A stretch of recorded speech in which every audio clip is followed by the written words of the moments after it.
of My Hero Academia. We got Archbishop East here. Undefeated of the East, what it do, baby? We've got the Cardinal She-Suite. Yeah, it's good. It's good. And we got Bishop Ponzu. Let's go! Now, when we left off, Nana Shimura had asked the young Daquan Parker, can you kill Tomura Shigaraki? Now, let me wait for people to actually... Oh, fuck. Let me make sure the chat actually works, too. All right. We got Kugan here. One of our weeklies. I love it. I love the consistency. Mm-hmm. Hey, all right, bet. She's just everybody working. Good. Let's get this on Twitter. Let's get everybody in here. Let's have this discussion. It's time to start a dialogue. You know what to do, guys. Like the stream when you come on. We got 27 people here, 12 likes. Make it even. You know what to do. Yep, we in the 20s now. We rolling in. Y'all know, like, once we hit that 30 mark, that's when we start the chapter. So, like, let's get in here. Like, once we get past 30, you know, it is what it is. If you get left behind, you get left behind. Go ahead, like them down. Like the damn stream, please. I'm here to have some fun. Ooh. What? No, it's definitely not on break. We got two color pages next. You ain't ready yet? Almighty bet. We got some people waiting too. Let's go.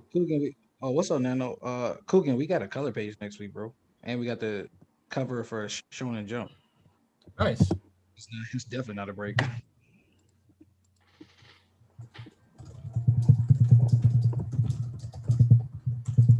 right. Let's give them a chance. Also, holy shit, why do I have 20 plus notifications? All right, bet. Oh, we have 33. It's over. Everybody who's not here already, they just gonna find out how we feel when they find out how we feel. We start 41. Let's go. Let's get it popping right now. Boom. First page, Nana, right where we left off. Tell me, can you kill Tomura Shigaraki? My Hero Academia, chapter 305, Izuku Midoriya and Tomura Shigaraki. We out here.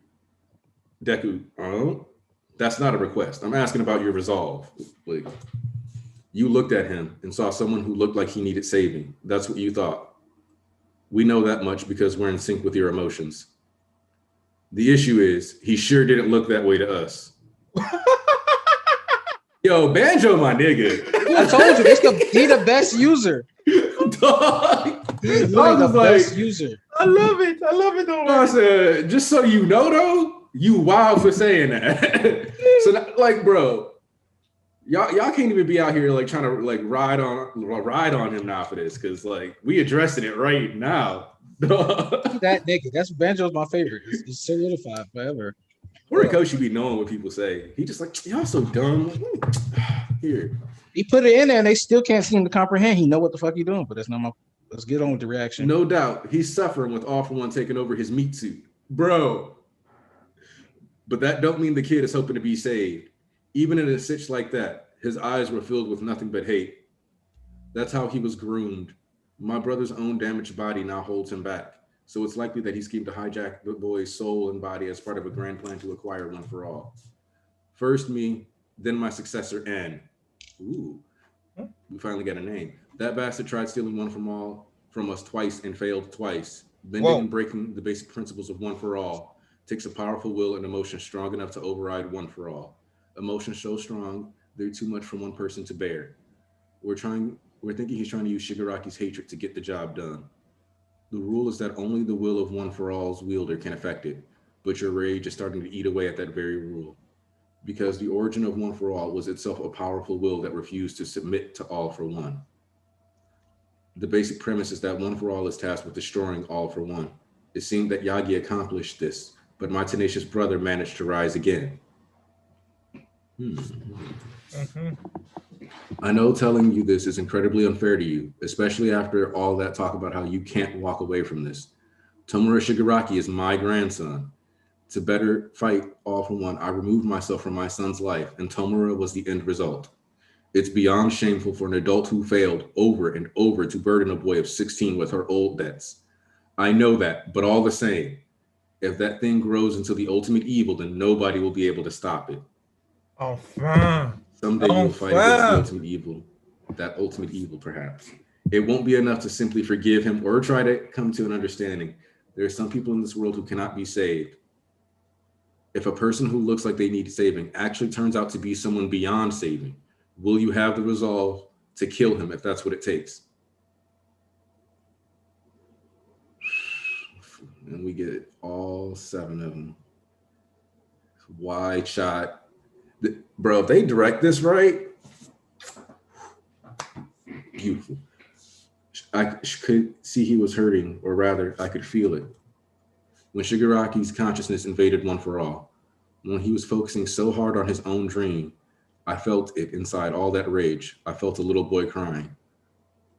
Up until now, I've come against all types. They've refused to back down, so fighting was the only way to stop them. But I never understood what made them turn out that. Sorry. If I had, maybe things could have worked out differently. Or who knows? Maybe I still would have had to fight them anyway. See, we're running the gamut on the villains. No, see, I like this. Horikoshi's like, yes, dumbasses. All my villains had different things for a reason. Mm-hmm. Shigaraki killed so many people. He's hurt people near and dear to me. And yet, don't do this to me. One for All's power is meant for saving, not killing. All Might taught me that. All Might also peeled All for One's muffin cap back blue. He was about to kill All for One for himself. Damn, man. And not just me. All Might and all of you who built up this power have given hope to countless people out there. I get that this power was first meant to destroy that evil. But you've all given your lives to link this chain this far. And I think there's another big purpose behind it all. Maybe there's no other way besides killing. And I don't know what I'm going to do when the time comes, but I want to save that little boy. Good. That's why we have your back. It's fortunate that our power passed on to you too. Sorry for testing you like that. Gran Torino still lives. Sir Hiko, we made a bad decision. So when you wake up, please give him my best. But we've been blessed with wonderful disciples. Now play nice, you two. You have to cooperate with our successor. He needs your help to unleash his full power. Let's go! I knew it! I knew it that something was wrong with them. I knew it, man. I knew it.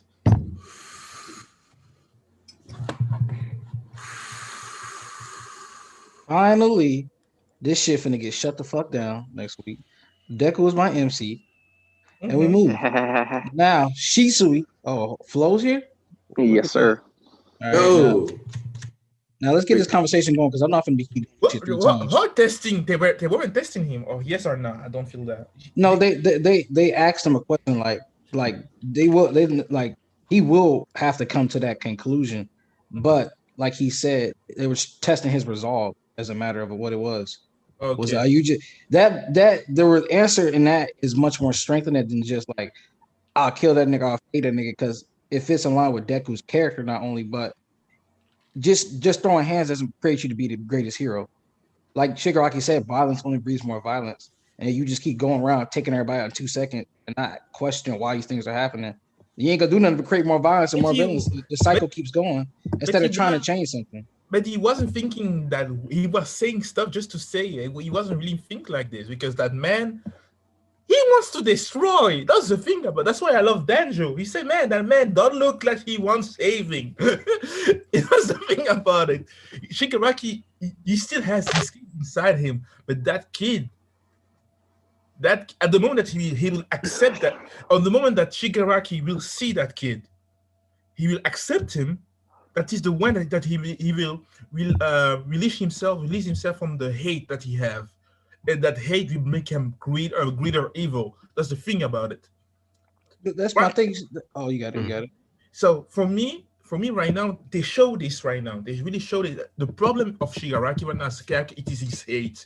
At the moment that he let that hate go, he will the control over that the control that has over him will go away because it is that hate that binds them. That is that hate. At the moment that he let that hate go, and that he becomes himself. Man, oh, Shigaraki as a villain, as an antagonist, man. And this is damn. We got a super chat, so I'll wait. Yeah. Okay. No, Google, I do not want to change my name. Says, I've never been more proud of Deku. He's going to make a grown man cry. I mean, hey, he made fucking All Might's Vestige cry. That nigga shed a tear. That shit hit me when I read that shit, boy. I said, "Oh, that nigga made All Might Vestige cry." My thing is that what I like about this is that it does what My Hero has always done. Yep. It's said straight up, and like this is one of the first times that like I kind of like that we're really addressing this here, because it talks about the other side of, yes, you're going to have to be willing to kill people, but you need to realize that just murking people doesn't actually solve problems. Right. So whatever, like, yeah, he's like, I don't know if I'm gonna be able to do it or not when it comes time to that. But the fact that he's admitting it's on the table is important in of itself. Two, exactly. We saw what happened in the heat of the moment. Like, you can't tell me he punched Shigaraki's jaw off because he just wanted to punch Shigaraki's jaw off there. That was 100%, bro. Like he wanted to kill him. He wanted to kill him, man. He was angry. Like, he has zero way of knowing if I punch this dude in the jaw right now, he is gonna live. He didn't know that. Yeah. Do remember that he punched a chunk of Shigaraki's fucking skull off when they were in the sky, right? There's a little piece of that nigga's skull missing. Like when he's burnt and that off one panel and that nigga's face is split inside Shigaraki, there's a little chunk of that nigga Shigaraki head missing, bro. Like, come on now. But you know what? Let's get to why I brought Shishu here mainly. You go ahead and talk. I'm getting this shot the way now. I'm not gonna be. I got on Twitter for a reason. Wait, what do you mean? Go ahead and talk. You're gonna use me as a stepping stone to? No way. This is about to happen, bro. I spared nothing when it comes to Horikoshi. Nah, go ahead and say what you said before. We'll run it back. I just want to see if you remember what you said before. That's all. Yeah, what I said. That's always what I said. But guess what? You're trying to number one stand here. So I always got to go around. So if you want to get me to start off and try to come back at me, let's take back what I said a couple weeks ago. That was Deku narrating from the future. And that time he said he wanted to look like he was saving. And I said he wasn't actually trying to save Shigaraki, which is actually true. He was trying to save the little boy inside of Shigaraki that he seen crying because they misunderstood what the fuck was going on there. They truly believe it's all off one's fault. Shigaraki did that. They don't have no clue knowing that this nigga went and killed his family and felt joy and ecstasy in killing his family. All for one to make this nigga feel joy and ecstasy for murdering his own father. Yep. He had maddening ecstasy on his own. Yep. It's a constant thing in My Hero where people like the Dobby reveal is so obvious. No, the fuck it's not, because they only met this nigga. Actually, Endeavor's only met him Dobby one time very briefly. We have all the context. The characters don't have all the context to know the pieces that are going on. So Deku and Nate seen Tenko, not Shigaraki, not obviously knowing there's a difference between the two people, not knowing the full story there's a difference between two people. So in that I was wrong, but there was also more to it than I had initially thought. Because he wasn't looking at Shigaraki directly. He was looking at he said, I saw the boy inside that was crying. That's what he was trying to say. But in and of itself, this is all the more genius because Ian loved the chapter, by the way, Noah. Nadir. He absolutely loved the chapter. But this is all the more reason, like, no, he's definitely finna fail at the first incursion that he goes and does this shit right here. If they meet again, because I don't know how he gets out of it if they meet again before EOS. Because like, you know, there's like 5 different reasons they couldn't even meet up and they were like, you know, work out right now. Seeing that other than him just being a vegetable. But you know, you can figure all those reasons. But Siobhan got a super chat. Yeah. And then he come back. Siobhan Robinson, one of the church's greatest sponsors. Yeah.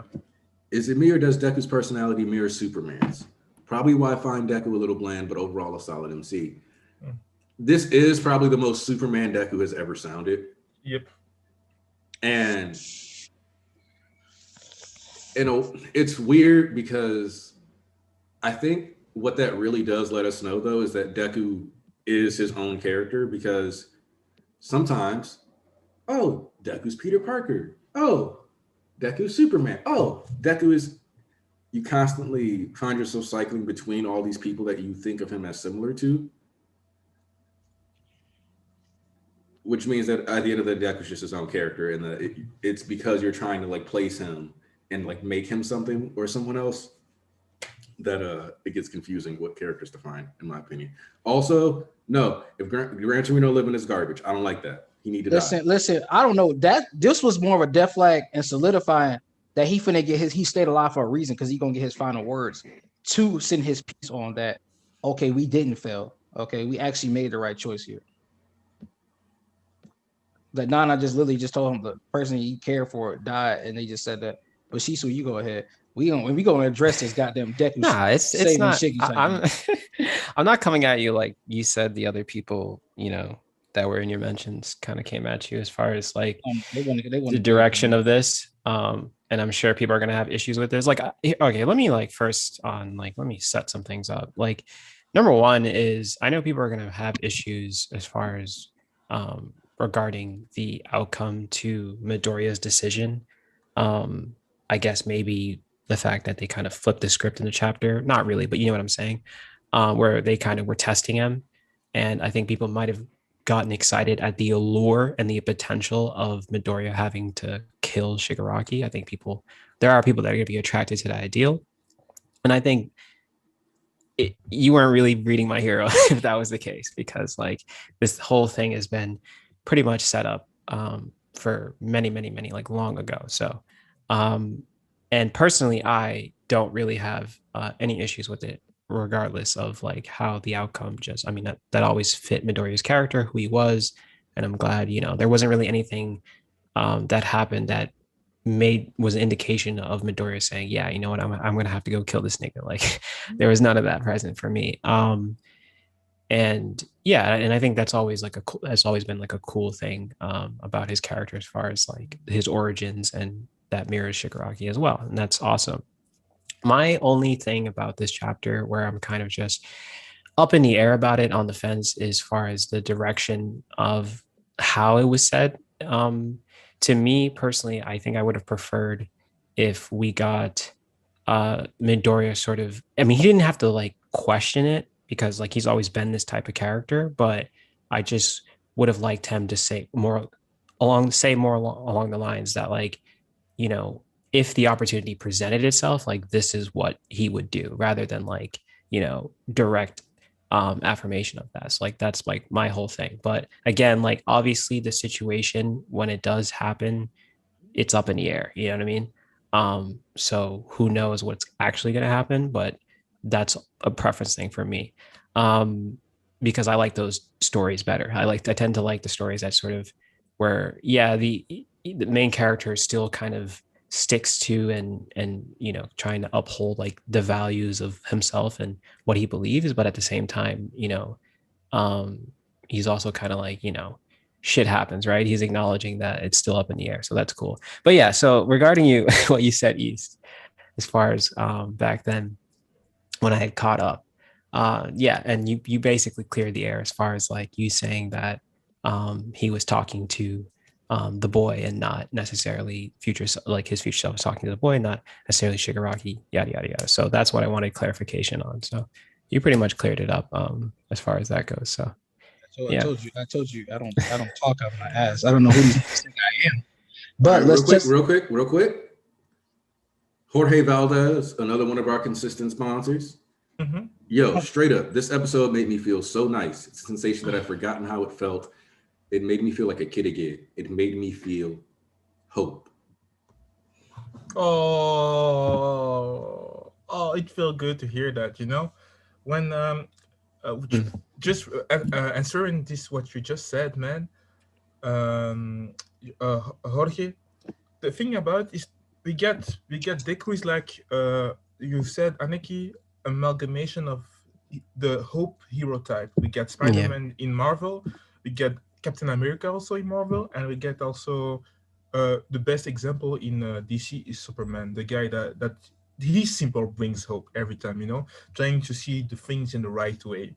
And I had a good conversation about this with my family, in some chat, people say that they think that it is bland because he's an alien, and Superman is many things, you know what I mean? So having Deku trying to see the good side of One for All, stuff like this. I like that, and it shows, and it is his character. You know what I mean? Till right now, it is 1 year that we follow that. 1 year that we have 2 years that we followed this boy, and the thing about it is up till right now he just saw he lived in the right side of the society, in the right side, and he just saw the the darkness of the society.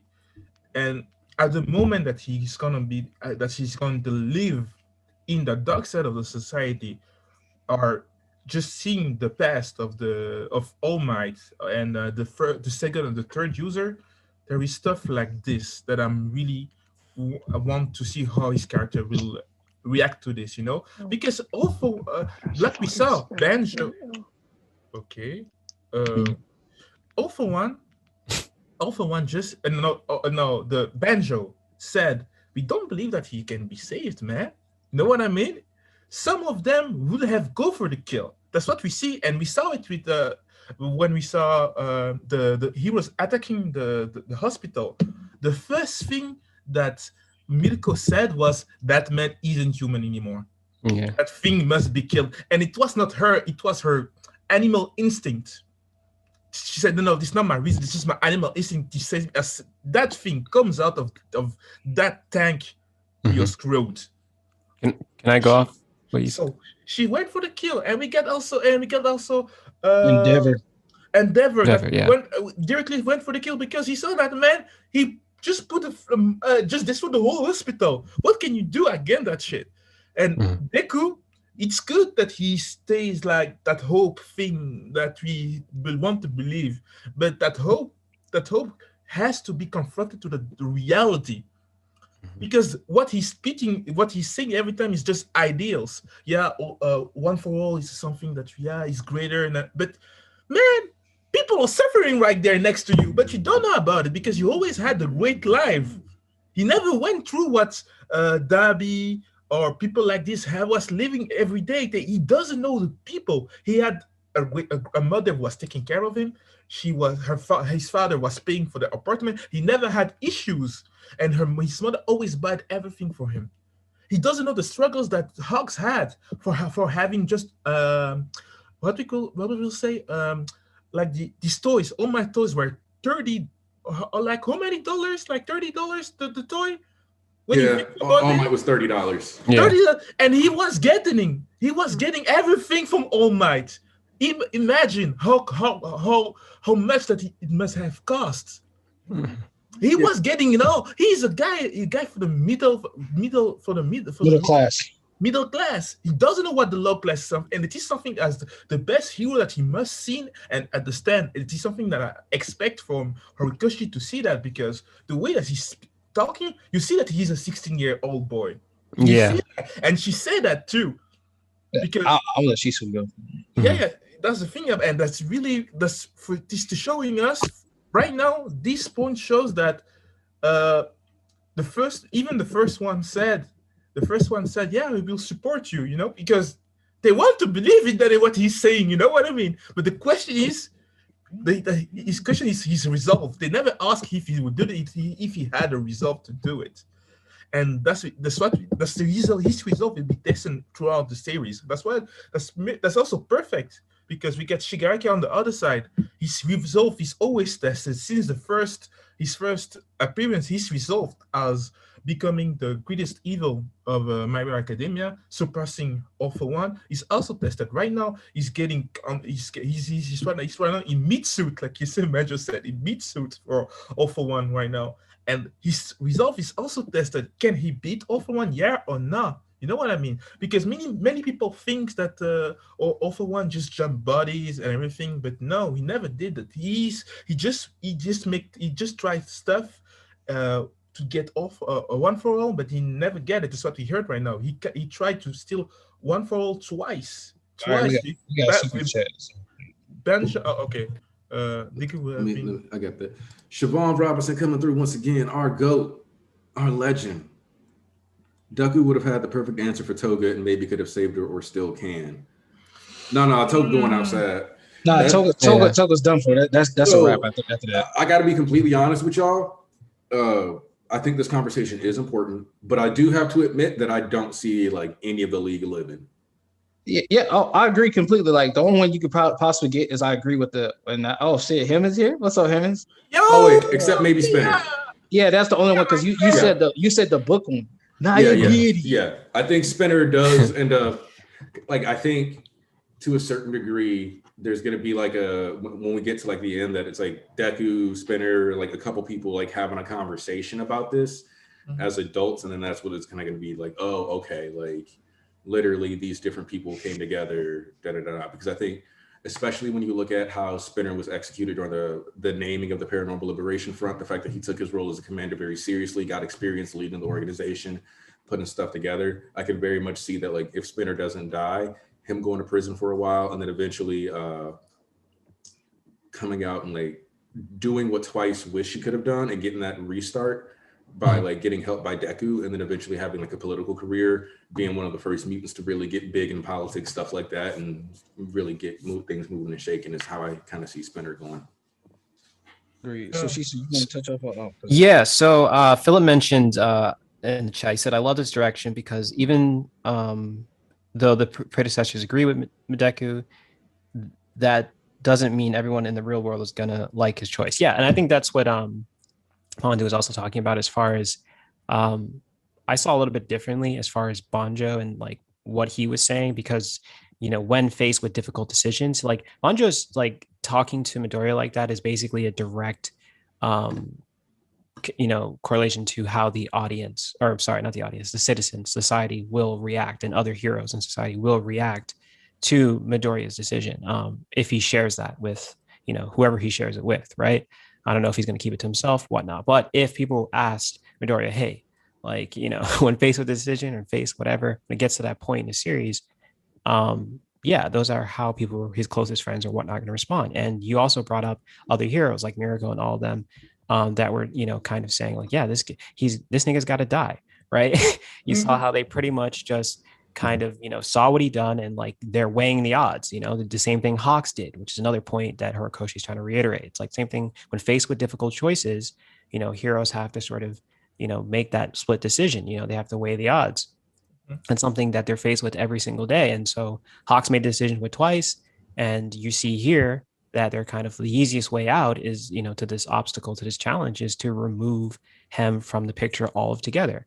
However, they don't have they hadn't seen what Midoriya has seen, right? They didn't see him as a kid. They didn't see that emotional vulnerability side to him. They're not making that emotional connection or empathy, connection of empathy to his character, because they're only, it's when faced with these choices, this is what they have to do. So I think, I do agree that I think it's more so, it's not only just the heroes sort of, the other users for One for All sort of testing him, but they're also kind of this is what you're going to be faced with as far as like when people, do you have the resolve of what it takes as far as like as a hero. And he also brought up a super interesting point regarding Superman and Batman, and what was the other comic book hero you mentioned? I forgot.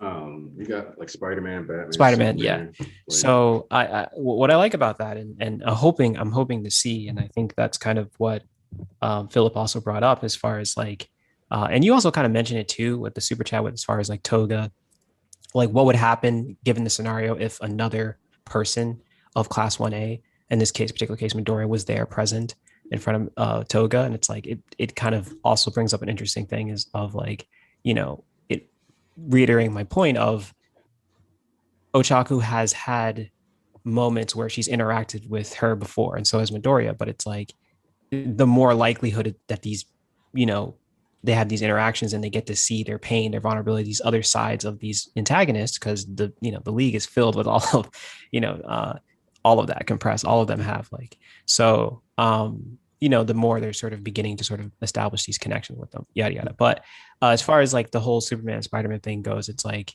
a lot of those times those heroes are faced with certain decisions where they question, is this the right decision? Is this like, am I on the right path as far as right and wrong, what's inherently morally just or any of that stuff. So I hope in the future, and I think that's what Horikoshi is kind of setting up as far as like society's response to, why don't we just get rid of them?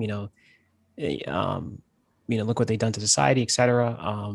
And trying to sort of keep that old way of doing things. And hopefully whatever response that Midoriya Class 1A and of course the teachers and etc. all come up with as far as like what to do and how to move forward regarding the situation. I'm like really looking forward to that. So I think that's going to be like the highlight for me to sort of enjoy the story more, because that's always been my thing. I love the ideal of hope.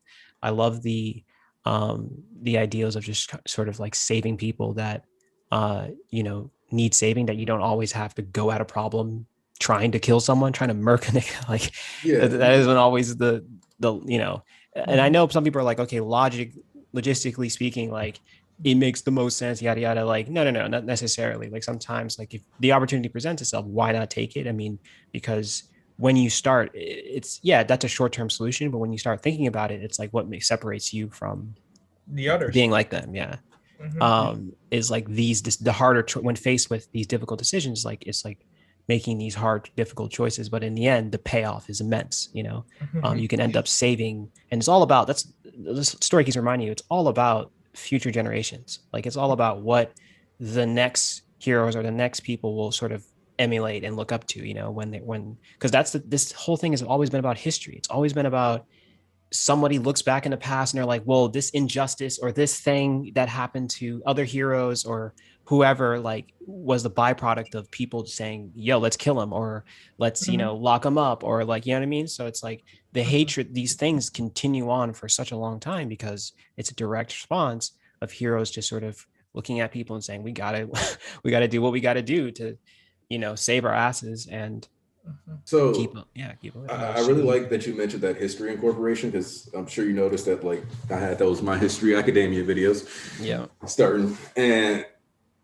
when like literally, like quite literally, like what kind of ended up discussing in that video, what we just witnessed like with the PLW is directly taken from Japan's history as recently as the 90s, where it's like, these are the terrorist attacks, these are the things that happen in our society. This is the part that like causes things to fester up, because regardless of how like some people want to feel about it, there are always things and people who fall through the cracks. And one of the things that was discussed in one of the specials I watched, they had a scholar was sitting there, and what he said is that many Japanese people, or many of these people growing up, weren't satisfied with the test scores and the test-based society.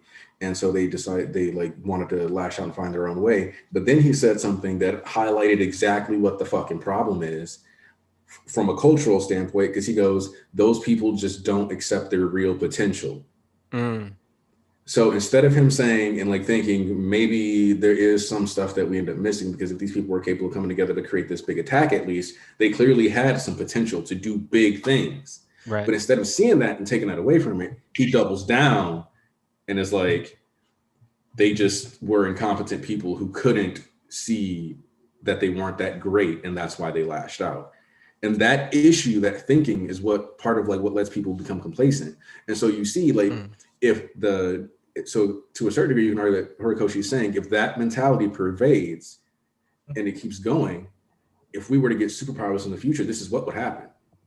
Because we still have this same cultural, environment where. Wait, are you saying that speaks to what happened? Hold on. Okay, hold on. Moon Dude, the theme of the story was all might makes right, and in like parentheses all, so it's like might makes right. Where the strongest person brute forced a band-aid onto the issues of the hero society, but once he was gone, the band-aid was ripped off. Part 1. Oh, it's only part 1. He's doing another 15. Didn't Hawks praise Shoto for not giving up on his dad? I think the next big theme for the series is going to be you don't give up on people. Yeah. So go. Yeah, that's kind of what I'm like getting at here is that when you take like the actual historical lens that like is being applied here, what actually happened, and then you transfer with like the cultural stuff, and then you see like many people who are just like hero society is fine, and it doesn't matter that we keep throwing people away. Oh, Toga, like don't express yourself through this quirk. That's bad. Like, yes, it's bad that you want to drink people's blood. So like completely, and she doesn't like, know. yeah, and it's like, but completely like you're shut down. Like, don't be that person. Don't even think about that. Don't just be normal. Be normal. Fit in with society. Don't be different. You don't have the potential. Like Yes.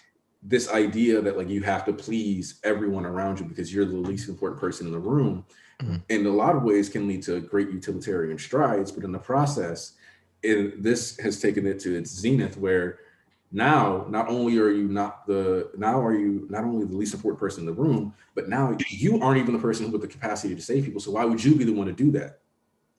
And so it takes like some of these issues and then like amplifies them by adding an extra layer. It's kind of like, well, the samurai cast can handle this or whatever, because that's very much what the heroes ended up becoming, like the new cast, the samurai cast. But like you could at least move into that cast, unlike you know in the old days where like you.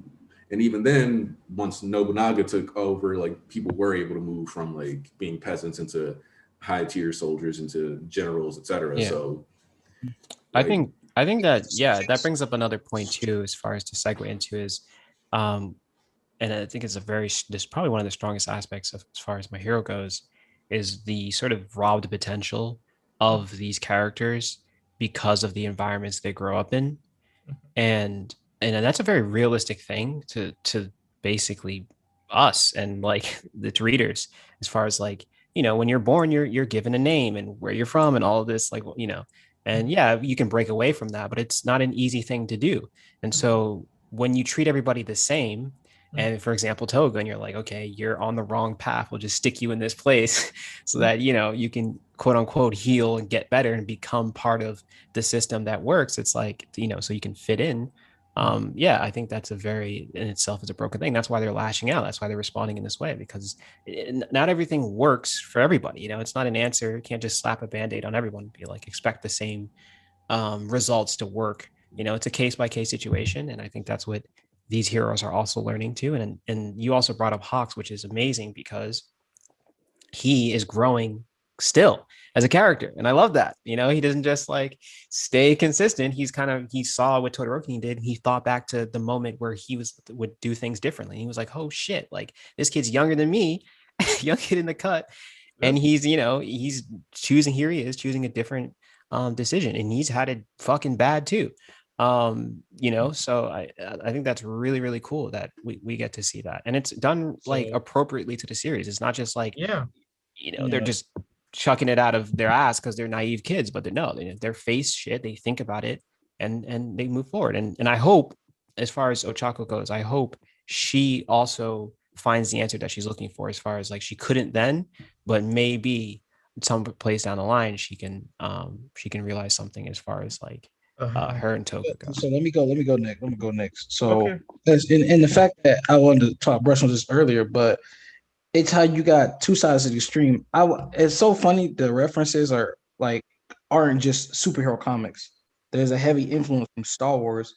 Like literally, that fucking last 304, the Jedi Council was basically talking to Anakin, which was Deku. Fuck that. But that's my thing though too. Is like the Jedi Council is like some fucked up ass niggas, but that kind of represents the Hero Association too. And I see it how Deku is, like y'all was talking about Deku, and I already been on a comparison that Shigaraki is more so of an Anakin that's not getting redeemed, and that Deku is the Luke Skywalker, the hope, because we know the villains will rise to power. That's the inevitability that's been set up in the story, because like now that they will rise to power, and there was a period where the Jedi was in power for so long, and they had it, and they had the peace, but the Sith still existed. Then the Sith took over. Then the New Hope came back, and they rose, and they. Shit went on, but you know how it goes. All that we can get to continuity bullshit later down the line, okay? But that's just the thing I see and I witnessed in this. Like it's okay because the Jedi have issues where they try to go to be like not like they try to don't go by their emotions, but they act like they don't have emotions, and it creates flaws in that, and it builds up, and it actually creates like regrets and stuff like that.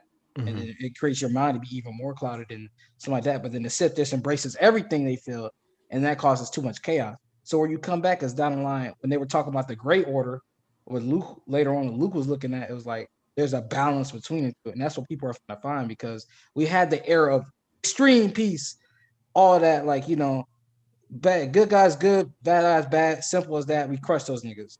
There's no, but now you'll see the villains that are rising aren't just villains. There's the PL, there's the more nuances. The PL, there's people that's been repressed because of their quirks and all the things that go into that. So when they're rising in the chaos through liberation, someone's like, well, I don't think that's the right thing to do either. It's not the point that it's the right thing to do. It's that it needs to happen so you can find a balance in the middle, because it shouldn't have happened if we already had a balance in the middle, because everybody wants to be one side of the extreme, one side to the other side. Nobody ever meets in the middle because they're too big-headed and stubborn, and they don't want to look at it, like you said, through that lens. The other people don't want to look at it through that lens. So now that you come together and like they still have people like, I hope people don't really think like, okay, it's Deku's just finna heal up real quick and they're just finna go and like talk to Shigaraki about it. No, they have still a long stretch to go. And somebody's talking in chat about, I don't see how Deku's gonna fix All for One, court discrimination. It's not the Deku show. The PLF Watcher told you that there's other characters to play the story. Deku might have the strongest quirk, but he still has a far way to go. He's dealing with the main threat, yes, but Shigaraki is not all there is to the world. If Shigaraki is the main villain, the LOV wouldn't exist. They're all representations of the faults of society. That's why the PLF exists. Like, it's not just about Shigaraki.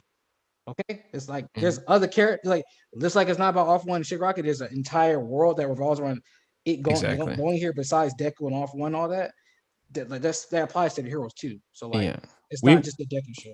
We've already seen what happens when like you prop up one hero on a pedestal and he's like a direct answer to everything. You use that. Like we already it's failed twice. Like come on. Like and come on, guys. And Naya has said, shout out to Naya, of course, that's the GOAT right there. He said Deku should want to say Shiki. That doesn't mean he'll be able to. It doesn't mean the circumstances of the situation won't challenge his ideals. Exactly. That's what I don't think a lot of y'all get. Just because I recall a 2-page spread like around 250 something, Hawk said it won't go the way they think. We'll all be smiling by the time the cherry blossoms falling. Who the fuck's smiling now? Exactly. I don't for the right reasons, bro. I don't see anybody smiling for the right reasons. Like the world is in shit and turmoil. It doesn't go how the characters say. People like, well, the villains lost this, that, and the other. Okay, the heroes fucking lose. Did the heroes fucking win? Damn sure didn't. Because the PLF, the Shigaraki has got 10,000 niggas on the street, and villains that aren't even with them are rising, but it's adding to their cause, and they're getting what they want. Meanwhile, the heroes are on the back foot. It's like things don't go the way characters want. And you said that earlier too. Yeah, like I don't think y'all understand. Like, just people stop saying because it's a shonen. That's a fucking demographic you aim at. It's not a curriculum you have to follow. This nigga Kishimoto got y'all by the balls, and he has plagued you with PTSD to the point where you think everybody has to write like him. Like, I don't get it. Bro, shonen is a demographic aimed at people. It doesn't determine the quality of a writer in a story. At the end of the day, he will win. That's okay, but it's the journey he goes through to get to that point. And then he still has a long way to go. I don't think y'all get that. It's not like be a talk. Like the obviously like shonen, like you adhere to certain tropes, but it's like how you handle it. I mean, not all of it is necessarily bad. It's like proper execution of it when done right. It's like you can kind of it could work and can work positively to your series. But yeah, as you said like earlier, this is like it pretty much just goes back to what we were saying. Like a lot of this is from the perspectives of I mean, chapter 1 tells you that a lot of this is from the perspectives of the characters. So it's not necessarily we as an audience may see things that they don't. And I think that's been Horikoshi's point again from the beginning. So I mean, this might not necessarily be the way it's going to go. And I know some stories do that. I know some stories use a reliable narrator to sort of kind of dictate how things kind of play out, but this is not necessarily that type of story. But going back to what you were saying, I don't know if you guys have seen Clone Wars season 7. I'll try not to spoil it, but basically like Ahsoka Tano, her character, and I would have loved to see that if there was like more of a hero council kind of like that would have been really cool. But just to see like heroes like Hawks and them like react and like kind of like have to answer them into it in a way and seeing them kind of make decisions on their own. But anywho, like that story again, like Ahsoka Tano was wronged, and like the Jedi Council chose to sort of preserve the image of the Republic, rather than like they were so afraid of, any little thing that didn't just fit in, that they just sort of chose to kind of like, choose her. And then when she proves her guilt, she's like, there's just so many, she proves her innocence, and she recognizes that like this whole system is flawed, and she kind of jets out. And I like that. That's pretty cool. So that's something I wish like, that would be cool if it happened, like in whatnot here. Actually, specifically Vigilantes, to be honest. I feel like that's more of a story. Vigilantes really fleshes a lot of that out. Like, even you see that now. First of all, if you ain't read Vigilantes, it's your fault at this point, but I'm going to address what happened in the latest chapter. Edshot and Genus did not take Koichi as a fucking threat or a villain. They literally tried to talk it out with this nigga. They had him subdued. And y'all forget Koichi's actually literally like he's top 25 in the MHA verse. Realistically, he is at this point. Like, I could definitely make that argument. But it's the fact that they took him as like hey, he's just a guy off on his luck. He's not dangerous or anything like that. Then he started sliding, and then they loosened his grip on his clothes, and he flew out. It was literally just that simple. They're not aiming to take him down or really kill him. They're just trying to talk. We understand, brother, what you're going through. Just come with us and we'll help you. They're not aiming at 100% on cutthroat mode. Like how you playing with your siblings and they might get a slap off on you, or you're playing with your friends and they might get like, that don't be you. But if you wanted to body slam the niggas and really hurt them, you could, but you're just holding back because you don't see them as an actual threat. But y'all trying to like power scale. No, it's literally just they didn't take him serious. He literally said that after that, which is why I don't get how if something happens and somebody addresses why it happened like that, and y'all still not taking that. Like, that's the author kind of trying to tell you something. I don't know what the fuck to tell you. Open your eyes. I have a question for Aniki or anybody in here. What do you think would be the sort of the appropriate response to actually it's kind of a two-part question, and how Midoriya and Class 1A will no, you know what? Let me ask the first question first. Let me reverse the order. Okay. What do you think is their appropriate response as far as the hero's next step in resolving this situation? Ooh, that's a yikes. So first off, like, they do have to address the public, unfortunately. They do. And what sucks is that there is no way to do this in a fully transparent fashion that will, okay, real quick. Super chat. Moondew 345. Now that brute force is no longer the answer, Deku has to clean up the mess of his predecessors made by doing what they couldn't. Deku will be the one to defeat AFO by saving instead of destroying. So, yeah, we said what we said earlier. Yeah, this kind of goes back to that. Yeah. Plus, I'm also in the camp of I could see someone killing Shigaraki for him, if I'm being honest. I wouldn't even be surprised if that person ended up being Ochako, actually. Actually, I talked about this in my review too, where I was like, the only way I could see this as being viable is if the direction it goes is like, as like Deku beats him, pins him down, and then somebody like with the quirk erasing bullet. So that's a thing on the table too. Hey man, listen. It's gonna be Ida. If you want Shigaraki to be saved or redeemed, you don't care about the LOV at all as a group of antagonists that have been through the mud together. That's all I will say. Because you want him to betray his entire friends. Just so y'all know, though, if Shigaraki ever becomes a good guy, we getting aliens. We go into space. At most anti-hero. No, and I'm not even kidding, by the way. If Shigaraki ever becomes a good guy or starts working with them, we are going to space. Understand that. I just love that because it's just, oh man. So it is if Horikoshi take that route because you address the quirks as a problem, and that's the thing. I know why Hadiki comes from with that statement.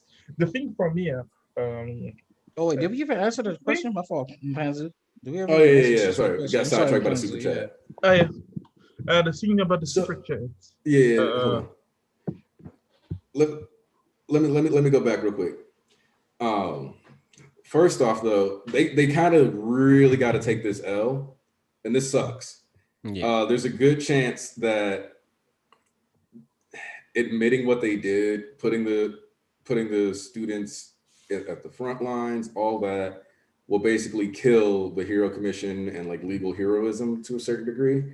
So I think what society ultimately is going to end up having to do is kind of going back to like vigilantism, and then it's going to have to just kind of be one of those things that's like loose regulations or something. I don't know what to tell you. Like, it's really hard to figure out how they get out of this. And I think the only thing is going to be have to be like taking this L and sitting on a really bumpy ass road while you like try to deal with the mess. Mm-hmm. And hopefully if you know, like show that you can capture some of these villains, you can reestablish this, if you maybe provide some bonus training to your citizens so that they have like a higher aptitude for their quirks. Mm-hmm. So that then it's like, okay, fine, like you guys are willing to teach us to use our quirks properly. So you're not consolidating power into the government yourselves anymore. So we have the ability to help ourselves. And because of that, there's a higher increase in self-policing, and you still have the layer of heroing. That's the direction I think society. So restructuring the hero system and basically allowing people, like removing the lift as far as like people using quirks and stuff like that. Like, I think you, at the very least, you have to start making like quirk training a real thing throughout everybody's life period. Like everybody has to be trained on their quirks so that like self-defense is like a real and viable thing. Mm-hmm. Even, and like being a hero should just be a thing that people choose to do or not. Like in school and shit, or so like I guess hold up. For some reason my doorbell is ringing. I'll be back. So like in gym class, you get like an exercise education about how properly do this, do that. Exercise your quirk, but you're doing it for your quirk specific. Like, okay, you exercise, you give a competent pro hero. Okay, you stretch your quirk like this. Use that. What are the limits? Okay, now you know basically your quirk, et cetera, et cetera. And it's funny because they're gonna have to do that to challenge the fact that when Redux Run them pop back out, they'll all be like, immolation is already on the street. So at that point, they'll have to reel people back from them already like doing the reckless shit they're doing in the streets, and then make it more balanced. So they have, like I said, I don't know what y'all think this shit is like ending anytime like soon, but these 16-year-old barely going on 17-year-old kids have a long ass way to go. Yeah, that was my second question, but I'm gonna wait till he gets back. Yeah. Hold on, we got a super chat by R Blast. Ooh, R Blast coming through again. Another one of our consistent sponsors, R Blast. There's more nuances in life, and calling someone straight up evil is actually an oversimplification. Deku probably wants to understand, and that's cool. Correct. Because that's the step that society has to take. You can't just be like, fuck you. Yeah. Done. We just fuck people over. What up? Stable society. Like, a stability built on fucking people over is not stable. You see what happened now. That's why Shigaraki's tired speech tracks, but niggas apparently don't know how to read or remember. I don't know which one it is. It may be both. It also makes for a better character when the main protagonist, tries to understand the antagonistic forces in the series. Like we tend to also look at through that lens. And let's keep it real. How many niggas did All Might actually stop and question? In his prime, this nigga was a supreme deity, a god who had probably flicked a nigga from a fucking mile away, and he passed out and left the nigga for the police. Yeah, because you see when he was doing a little past his prime damage, and that nigga was taking exact in 2 seconds. How many people did he stop to ask? Mm-hmm. No, that's also another thing too. Let me run that back real quick. But like, as far as like people's problem or issue with Midoriya as a character, given since like this is how he always was, like studying quirks and like behaving in this way, and like, and then all of a sudden we get to this point where like 300 chapters in, people are still complaining, like because they're trying to sort of subject their own responses to these situations through Midoriya's eyes while ignoring Midoriya's responses. I'm just like, dog. Hold on. I gotta hit the super chat. Andrew Lullaby, another one of our reliable sponsors, comes through. Whew, hold on. I gotta read this correctly. I'll go warm. Yo. Deku's answer wasn't raw enough to make me hard. Therefore, I'm dropping MHA. Mom, go warm up my pizza rolls and find my Yuji icon. Yo, Andrew, you wild. Yo, Andrew, you basically summed up what I was saying. And like, y'all didn't know Deku a bitch because he didn't have "You are me, I am you, I kill you" with the wolf panel. That's why he up there. People love that. Like, I mean, I personally, this is why I thought I had Yuji as the top for the shonen MCs right now, because it's his peak to be there. I don't need an edge phase for Deku. I don't need Deku edge the entire time. Yeah. When All Might dies, his edge phase will be cool because it's darker because he just lost the basically the reason he is where he is right now. I'm not saying he has to go around Batman and niggas, but a darker phase, you know. But that's to growing. You grow, you know, you're in high school, you have a darker phase, especially you get heartbroken or some shit. But this is another death from a person that's so pivotal, that's been in your life, and you never known them, but they affected your life directly. And then for them to have them acknowledge you as the sole person that they can trust in this world to carry on their dream, that shit gonna hurt when that nigga die. So I understand that edge phase right there is cool, but it's to help him grow to actually reach his peak. Like the peak I want for Deku is the first user, because that nigga got big dick energy. That nigga so fucking cool in this chapter. He's swaying like right. So hey man, so you tapping not on his shoulder. Hey, you boys gonna come help your success? All right. Shout out the two boys in the back that are fucking. I want to see, because you know at the end of the chapter we got them saying like, "Yo, you got to help your boy out." I want to see that. That's pretty fucking cool. But next week that shit is done. Talked about too. We were like, "Yo, they clearly had a conversation about this," because the fact that they just chilling and nobody's been like, "Hey, we don't know what's on," or like the fact that they didn't go, "I don't know why they doing that," means they knew exactly why they were doing that. They're facing the wall. And that's one of the things that kind of annoys me, is that sometimes people, like, there's a lot of scenes as far as human behavioral patterns go in MHA that through visual storytelling and Occam's razor will all make sense. Just keep it simple sometimes. Like, if you see them like standing like this and it's clear they've planned to talk to Deku, they pull them aside, this is with intent, there's going to be a reason for the second and third user facing the wall, and it's gonna be addressed. Let me put it like this in layman's terms for anybody can understand. If you have a comprehension of a brain, you can understand this. 10 people in the room, you walk in and you make your first impression. Not everybody gotta fucking like you. Yep. they didn't choose Deku. Them niggas died like 100 years ago, bro. They didn't say we choose you, Izuku. Like, no. Some niggas probably not fucking with this. Some niggas probably agree with All For One to a certain extent that this nigga ain't been doing nothing but flopping left and right. Like, come on now. Like, it's not everybody has to agree with. Yeah, this the one. This the one right here. I'm pretty sure there's people that like with the UG icon, like fucking Andrew said. I'm pretty sure there's people that want a more air quote raw answer for him or cutthroat answer, but they probably wanted to test this. Like they said, they were testing his resolve. So they're probably like, I ain't finna acknowledge this nigga. So like, they're trying to teach niggas facing the wall because they're trying to teach this boy how to use the quirk. Like, unless you like flow or something, not everybody gonna like you when you walk in the room. Okay, all right. Not everybody gonna drop their panties when you walk in the room. Why JJ take your quote out of context, she sweet? Dog said them niggas fucking in the back. Wow. No.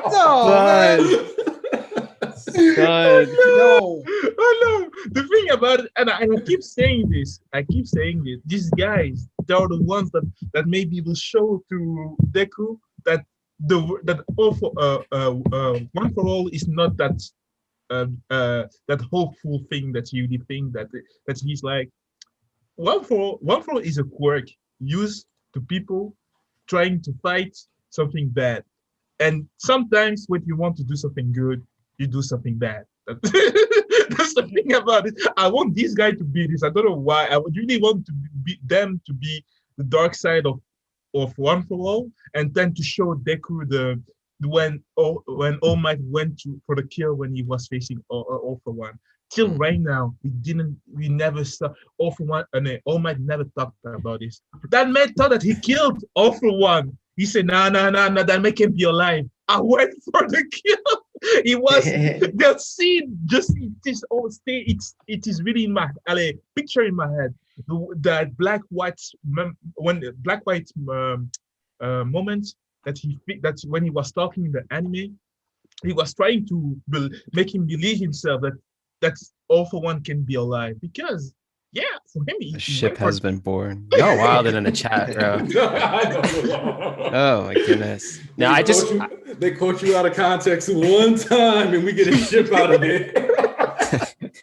No, I just want to say as soon as their names get released next week, all the fan are going to be busting about these two. Yeah, no, 100%. No, I'm really excited about that shit, because I like the fact that like we don't know, like it's just such a super out of like it just thing that, you know, we haven't got any background, nothing. Like we know zip, not about. It's just such interesting, like two dudes facing the wall in this room. Like, I don't know. I'm curious about that. But just to run it back real quick, as far as like, you know, how you feel about certain characters and like your favorite series and what you want from your protagonist as far as expectations go, like obviously this series, depending on a direction and how it was set up, like they kind of have to, well, not necessarily follow the rules, but they're like kind of following a sort of path to the story, right? I mean, some of you guys want like short-term solutions as far as like rawness and slag to things that like that's not how the story was built to be. That's why Particularly in the current situations, like Yuji's thing and his whole like his mood and his whole dark thing, like that image and whatever he's going through right now, that's like appropriate to, you know, the story that Gege is trying to tell. And in here we have the same thing. So wanting the same things from, you know, in different stories, but that haven't been built up the same is kind of like, I don't know what direction y'all going with that, but yeah, y'all can go ahead. That's all I want to say. I thought it was really interesting. What's up, Florian? Yeah, what's up, good boys? Yo, Flo. Hold on, man. I know you're not holding out on them. They want to see their favorite soccer mom. You better quit playing. When I get the main back, then I'll think about it. But the best part of the chapter clearly to me was the end, because it really was like a breath of fresh air to know that there might be a reason why these guys are like turning their heads, right? When he like, hey, play nice, I was thinking like maybe they don't want to help Deku. Maybe they really don't care about Deku at all. Like, what if they just kind of fuck? Yeah. There's just so many possibilities that he could take this in, and I'm really invested in right now. But I would probably agree that this chapter was definitely better than last chapter, and I like the fact that Horikoshi stick to his guns, where he didn't want to have Deku just change his character. He didn't change his motivation of like, you know, saving people, and just more like, yeah, I'm going to kill Shigaraki. Without reason. Yeah. But there is still always going to be that possibility looming that Deku might end up having to kill Shigaraki. He might be put in a situation where he's forced to. Probably might not happen. I could also see it where he finds a way how to separate All For One and Shigaraki and kills All For One, but saves Shigaraki. But usually whenever a writer would put, like, you know, kind of lays a groundwork of how the end of the story would be, there's always going to be some type of twist at the end. And that's what it's cool that Florian wasn't here, but he's reiterating the same points that that's how you know we're on the same page. Exactly. This is why it was created. The founding members were me, Shizui, and Aniki way back at the cut. And everybody came along this road. And I really appreciate them all, y'all, because I come in this place and I see people got brains in their heads. People got brains in their heads. Boy, these niggas on Twitter got put that user on a timeout. I'm sorry. Sorry, Wolf Girl. Twitter is just like go wild right now. People with their takes. Oh, deal, man. Yeah, thank you. But that's why I wasn't even finna be on Twitter, boy. We weren't finna have that. There's a difference between Deku and Emma, okay? Oh, thank you, Chris Green, with that sexy ass and Deborah Abbey.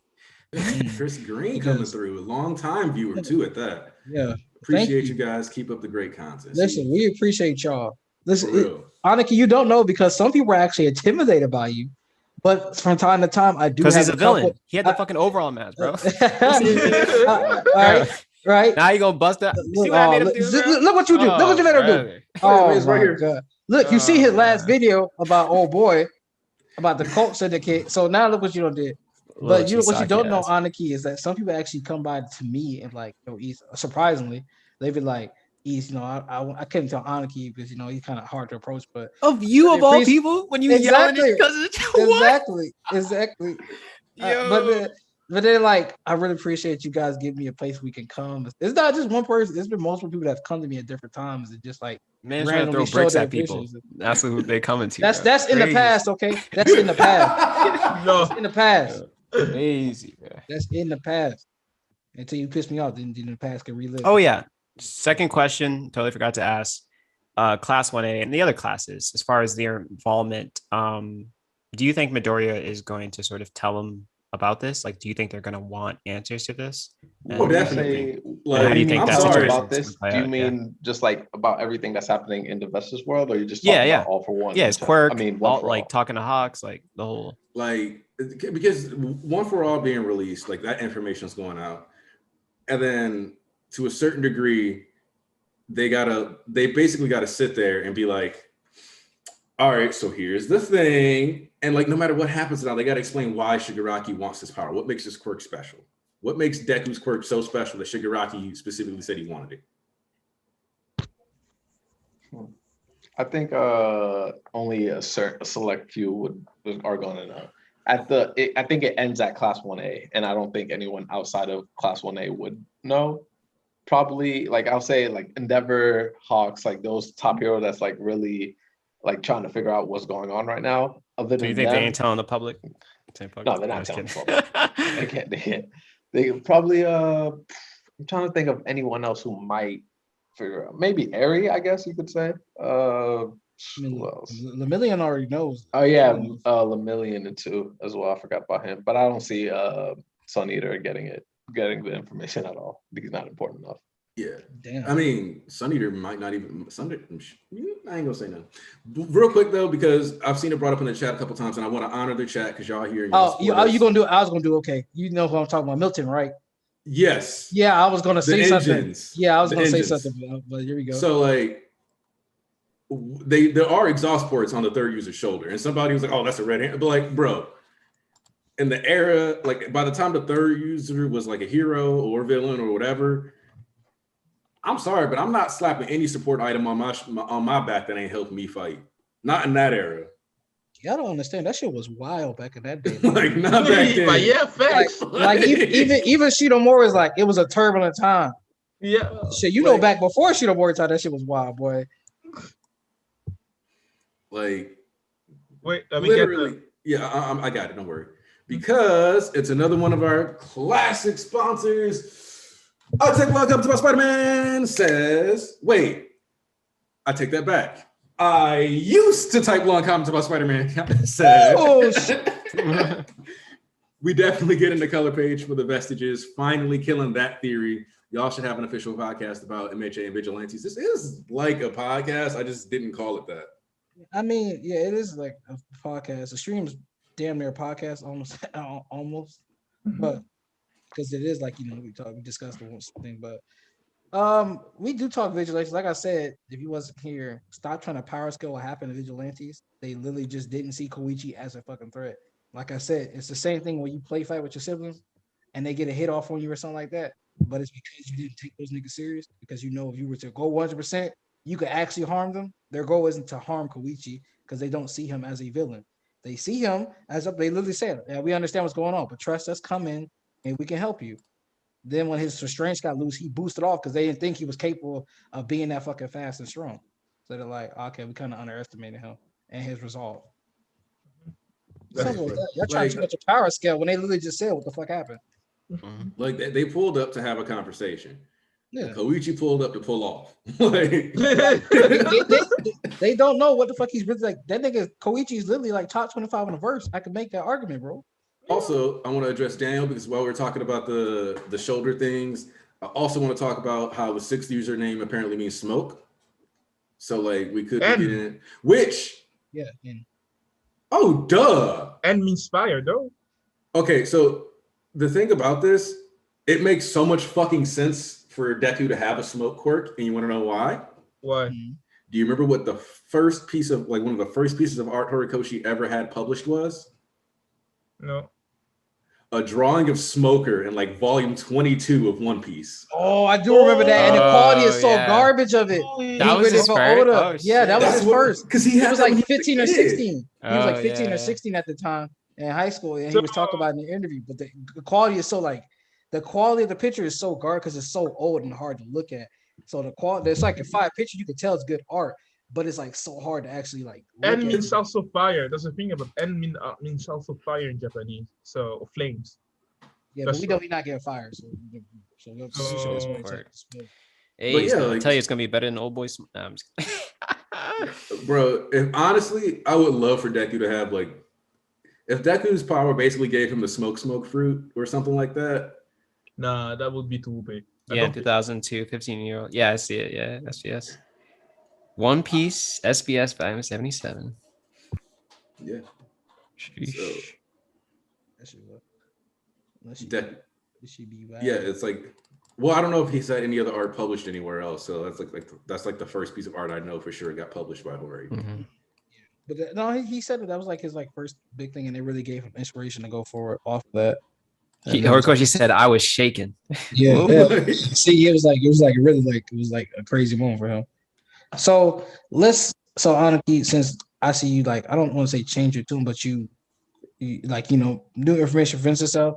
So the viewpoint of things switch, and it's more so, how you usually like go hard about the time skip, like, oh, I can't wait till it's coming, dick out on the table type beat. Yeah. I'm actually more worried that it's coming, and not that I don't trust Horikoshi, because I always trust Horikoshi. It's that it's looking more likely that a part 2 is like, okay, mangaka don't really. People say mangaka say it's ending soon all the time, but that's mainly just Oda. Because unless some of y'all got anybody else that said their manga is ending and it went on an extra 5 years, I haven't heard that example, but it's mainly just Oda that says that.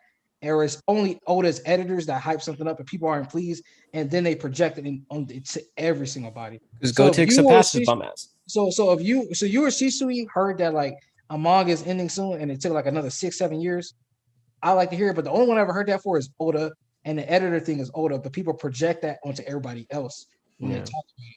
So when he said it's ending soon, it's like, okay, things are kind of like, presenting itself to come to a climax, so to speak. Yeah. Can you clarify what he said? Like, did he say it's ending like within a certain time limit, or did he say it's just ending soon? GG said for JJK, he said like 2023. That shit's basically done, 2-3 years. But Horikoshi said we're coming to like the conclusion. It's ending rather soon. And I'm not like, I'm not on the point. It's like it's vague, right? But like, is 5 years really that soon, or because you have to go like, because you still got a lot of stuff to take care of, right? Well, I don't think they do it in years. I think they map it out as far as like story goes. Like they're like, oh shit, I dropped my. What did you drop, bro? Phone. Because we all agree we're literally at this 50% mark at this point, 60% mark. Yeah, we at least at that. Yeah. Like I remember I was like, man, if you could argue that the 45% mark is when we got 45% revealed. Yeah. I mean, you can tell by like certain character arcs, like where we are in the story, you can make a best estimate. And obviously, if they're talking about students, usually in terms of like where they see everything kind of wrapping up, how long is that going to take? They can make an estimate. Gege did it, or he didn't. Like, you know what I mean? Some people choose to. But Gege be moving that kind of like speed, though. You know what I'm saying? That ain't that's his juke. Sometimes people say that too, to just like give themselves like a kind of a extra push to be like, you know what I mean? Like, this is where I kind of see, I'm not trying to end up like Oda writing in my office for 25 years, but then putting out garbage. Yeah. So, I'm gonna address something real quick because there's some more I wanted to touch on it about. No, yes, Inko was live. There's no reason for Inko to be dead. All right, let's get that out of the way. There's no discussion that need to be had. She's not dead. I don't know why I think she's gonna kill Deku Bob off screen. She's dead. There's no reason for her to die. She's not dead. Let's. I don't know what was going on right there, but she's not dead. But it's more so like, he implicated like, yeah, that's if I choose to even write. It's like, okay, you can take that a lot of ways, but at this point, it's like, okay, he's like, well, what about the second and third year? I like to see them show their growth as much as possible. Like, well, yeah, that's if I choose to write the second and third year. Now that was like 2018, but apparently he already had the war plan way back, like coming into now. And it's like, okay, Deku not getting up and just going to throw these bows anytime soon. Because I don't know if y'all want to like, not y'all, but chat and people viewing, y'all niggas might think that just because everybody else is healed up and still injured, they can go. That's scrapes and bruises and old injuries, okay, and little stabs. Them niggas didn't shatter their fucking bones for the 5th time, and they tendons, everything in their entire body over and over. Like, Deku isn't getting up and throwing bows anytime soon. They think Midoriya getting up, like, you ever see season 2 One Punch Man, Genos, when he stands up like that? Yeah, that's how they think. I like, bro, we still got not only like, you still got a long ways to go, because that's at least 4 months of like, let's see, he crunches it. That's at least 4 months of natural healing to get Deku up. Okay, that boy gonna be so raw. End story, bro. I'm telling you, bro. Like I need him like on the first so type vibe. Raw, bro. But like it's there's a lot more put into it than just like the typical shonen. Oh, everybody has a time skip. It's more stuff that goes into it there because like you need to expand on there's things you can set up and then follow through when they're older because you need to show them grow, show them learning how fucking society is, and then like I said, okay, we agree Shigaraki coming to power. Why the fuck I'm leaving all these top pro heroes in here? Because they're going to step up to fight the big bad, right? They're not just going to let Deku take the reins. They're going to step up to fight the big bad. At this point, Shigaraki going to be complete. So why would I, as the ultimate villain, just leave these niggas behind when I already said I was going to destroy everybody? Somebody want to make that clear? Distraction. So I'm just saying you got to kill everybody. You know what I'm saying? But why would I leave the threats alive? I can't say something. I can't see Inko dying in a way that, how do I put this? Like if Inko's gonna die, it has to be in like a really stressful way. If like that sounds weird, but like she's not gonna get killed in a way that like Deku is just gonna have to deal with it. Yeah. Like he's not gonna be sitting there on the copium like, if only I were there. Like, no, if Inko is going to die, she's going to die like in front of him. Yeah. Or before he gets there, or like the classic, I'm about to save my son. Oh, building blew up. Yeah. You're gonna get one of those. You're not getting some. But even then, that's kind of difficult because when you make decisions like that, like, yes, they're very hype in the moment, like, oh my God, blow your head off type of shit. And Isayama's kind of known to do that as well, which kind of actually kind of put himself in a corner, but we don't need to bring that up. But yeah, it's like making that decision is like to kill off his mom. I mean, I don't know, man. Like that's very like for me, killing his mom can be a right thing to show him that he can't save everybody. Yeah, that is something for me that we can do, but we can show that he. But you can do that in other ways. Yeah. But the thing about it, his mother always said that seeing him going these hard places to him suffering is do something to her hurt. You know what I mean? If she dies because she saw her kid getting almost destroying himself, I wouldn't be shocked. Look at Deku, who he looks like, man. That man looks like a mummy. It's like a mummy. So yeah, if she get like a heart attack and she's in the hospital, I'm a happy man. I'm telling you, I'm happy because it is to remind himself as a person too that what he's doing affects people. Yeah, that's the thing about that Deku as a character forget about himself and that when he gets hurt, that people are affected by it. That's the thing about it. Mm-hmm. He thinks that he is the one that has to suffer, that the most to be of if people are suffering and he doesn't suffer, he's not important. He's not valuable. That's how he thinks, and that is wrong. And it's really wrong because when people say to him, "Go run," you're our only hope. You're our only hope. You're the one to run. That's what Rocklock said. The grandpa said. He said, "No, man, run. You're the one that we have to protect. If you die here, it's done. Everybody is done." What did Deku? I am the one to be the hero. I am the chosen one.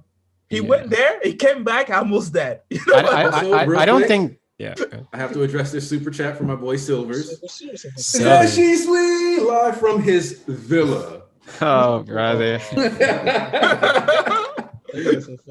But yeah, no, I don't think that's appropriate. I think he can show the same thing by having her injured. I think if he wants to achieve that desired outcome, as far as Midoriya recognizing someone super, super important to him, sort of getting hurt in that way, and you know, that being making it more difficult for him to reach the outcome of what he's going to do with Shigaraki, etc., then I think that's fine. Seeing someone get but killing is like that presents a whole another. You're dragging it like it's a lot to handle. That's my thing. We don't need and no harm has to come to Inko because that completely changes the story. Just that does. We don't need any harm to come to Inko to push the narrative that Deku has to question it. All Might is right there.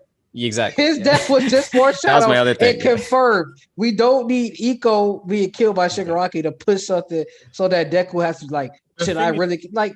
The All Might's basically that nigga daddy that he already died by himself. No, that's not the same thing because All Might don't say encourage Deku to do stuff like he does right now because All Might had the same mentality. That's the problem. That All Might is the guy who always said to Deku that a hero have to meddle in people's trouble. He's kind of that's why people said about him and Deku that they have like the same madness. And if he dies, you can go that you can. That's right. You can go in a way that he tried to rethink himself as a person, how he acts when he tries to be a hero. But the thing, he can go full out like All Might, and it can be more dangerous. You know what I mean? That's the thing. That's the thing about that. All Might and Deku has the same mentality about being a hero. Is about going there and sacrificing yourself, not thinking about your other people. It is something that All Might, yeah. Look at him, man. The way that he was when he was working, that man was trying in the beginning of the story. That's what we heard. He was trying every day. He knew that he had to find someone, but he was keeping on doing it. That's the thing about it. These guys don't think about their own safety. But that's just for people in general. That's not mean that you're being a hero. It just means that you don't care about yourself. Mm-hmm. And you put people that you don't value yourself as a person. You just value people around you, and that is really bad. That's toxic. The thing about that is, though, I mean, a conversation could still take place prior to like him dying or whatever. I mean, if it happens in the Vestas world, we don't know. Like where it's like he kind of reminds him, what's important in that regard. So like, I mean, as far as that goes, like I get what you're saying that. All Might's death kind of affects Midoriya differently than Enko, his mother's would, but I just I don't know. I think it can be handled in a similar regard. It's just it was more so like circumstances, who does it, etc., like that type of thing. So I don't know. Let's see. Also, I want to address in the chat real quick. Hisashi dying is worthless right now. Yep. Oh, well, glad you brought us onto him because, well, you know what? I'll wait. Speaking of fathers and whether they trash or not, we have the all-star player, the #1 father hater, Squid. We don't even have a picture of Hisashi. Like what? Bro, like that's what it's like. Like I understand being like Inko goat, I want to keep her, and like loving Inko, so like fuck that nigga, like as a sacrifice. But like story-wise, it just doesn't work. Like, you're not my dad. I'm gonna go hang out with my real dad. I'd like to just. It just feels like Deku never had a dad. That's the thing about it, because he never mentioned his dad even once. And he's the guy to pay everything at their place. You know what I mean? Just from what we understood, he went working. What he does is working outside the country, sending money to his wife and his child, so they can live in a good apartment. You know what I mean? Yeah. That's what we. It's the only thing that we know. If that man dies, we just know that we just lost money. No, I don't think being a hero is a toxic job. It's the environment, society. For the Speed Blitz who said that in the chat, I think it's like kind of how you handle yourselves. I don't know if he was. It's a little ironic, but I think a little more, like a little extra.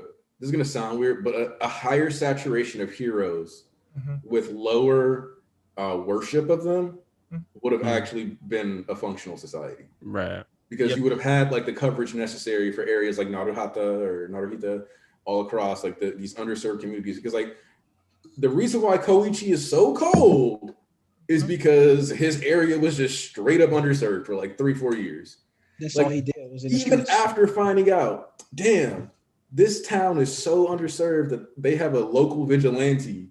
Yeah. That like is just accepted. They didn't think we need to station more people here.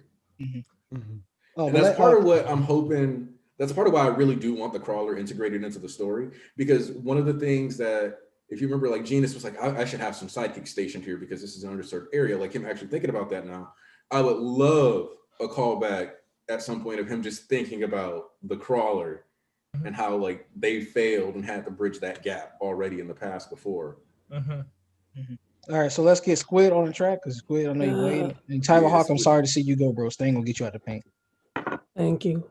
All right, so I kind of think the saving aspect of the chapter is very interesting because I heard like in some comments that he was kind of Batman, but I don't think that works because he's not openly rejecting it. He's just trying another method. He even says in the chapter,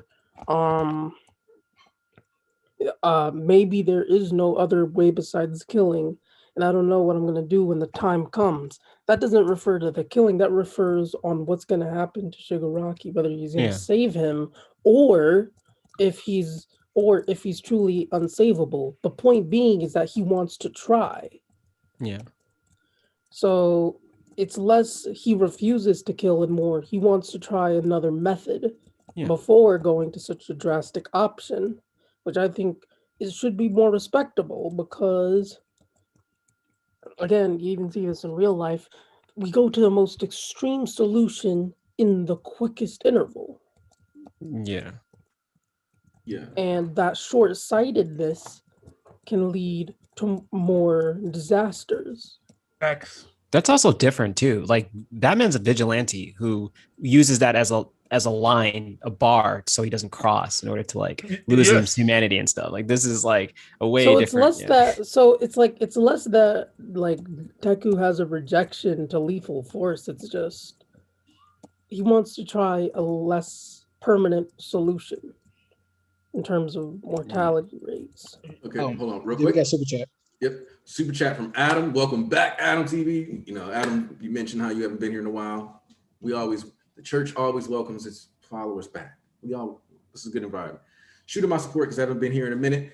Did you guys already talk about the two homies with their nose to the wall, or should I rewatch last week so you guys don't get off track? We did already talk about them earlier in this stream, so you don't even have to go to last week. I'll give them a quick rundown. They was fucking. Yeah, she should be ready quicker than I could. You know what's the funniest thing about those two users?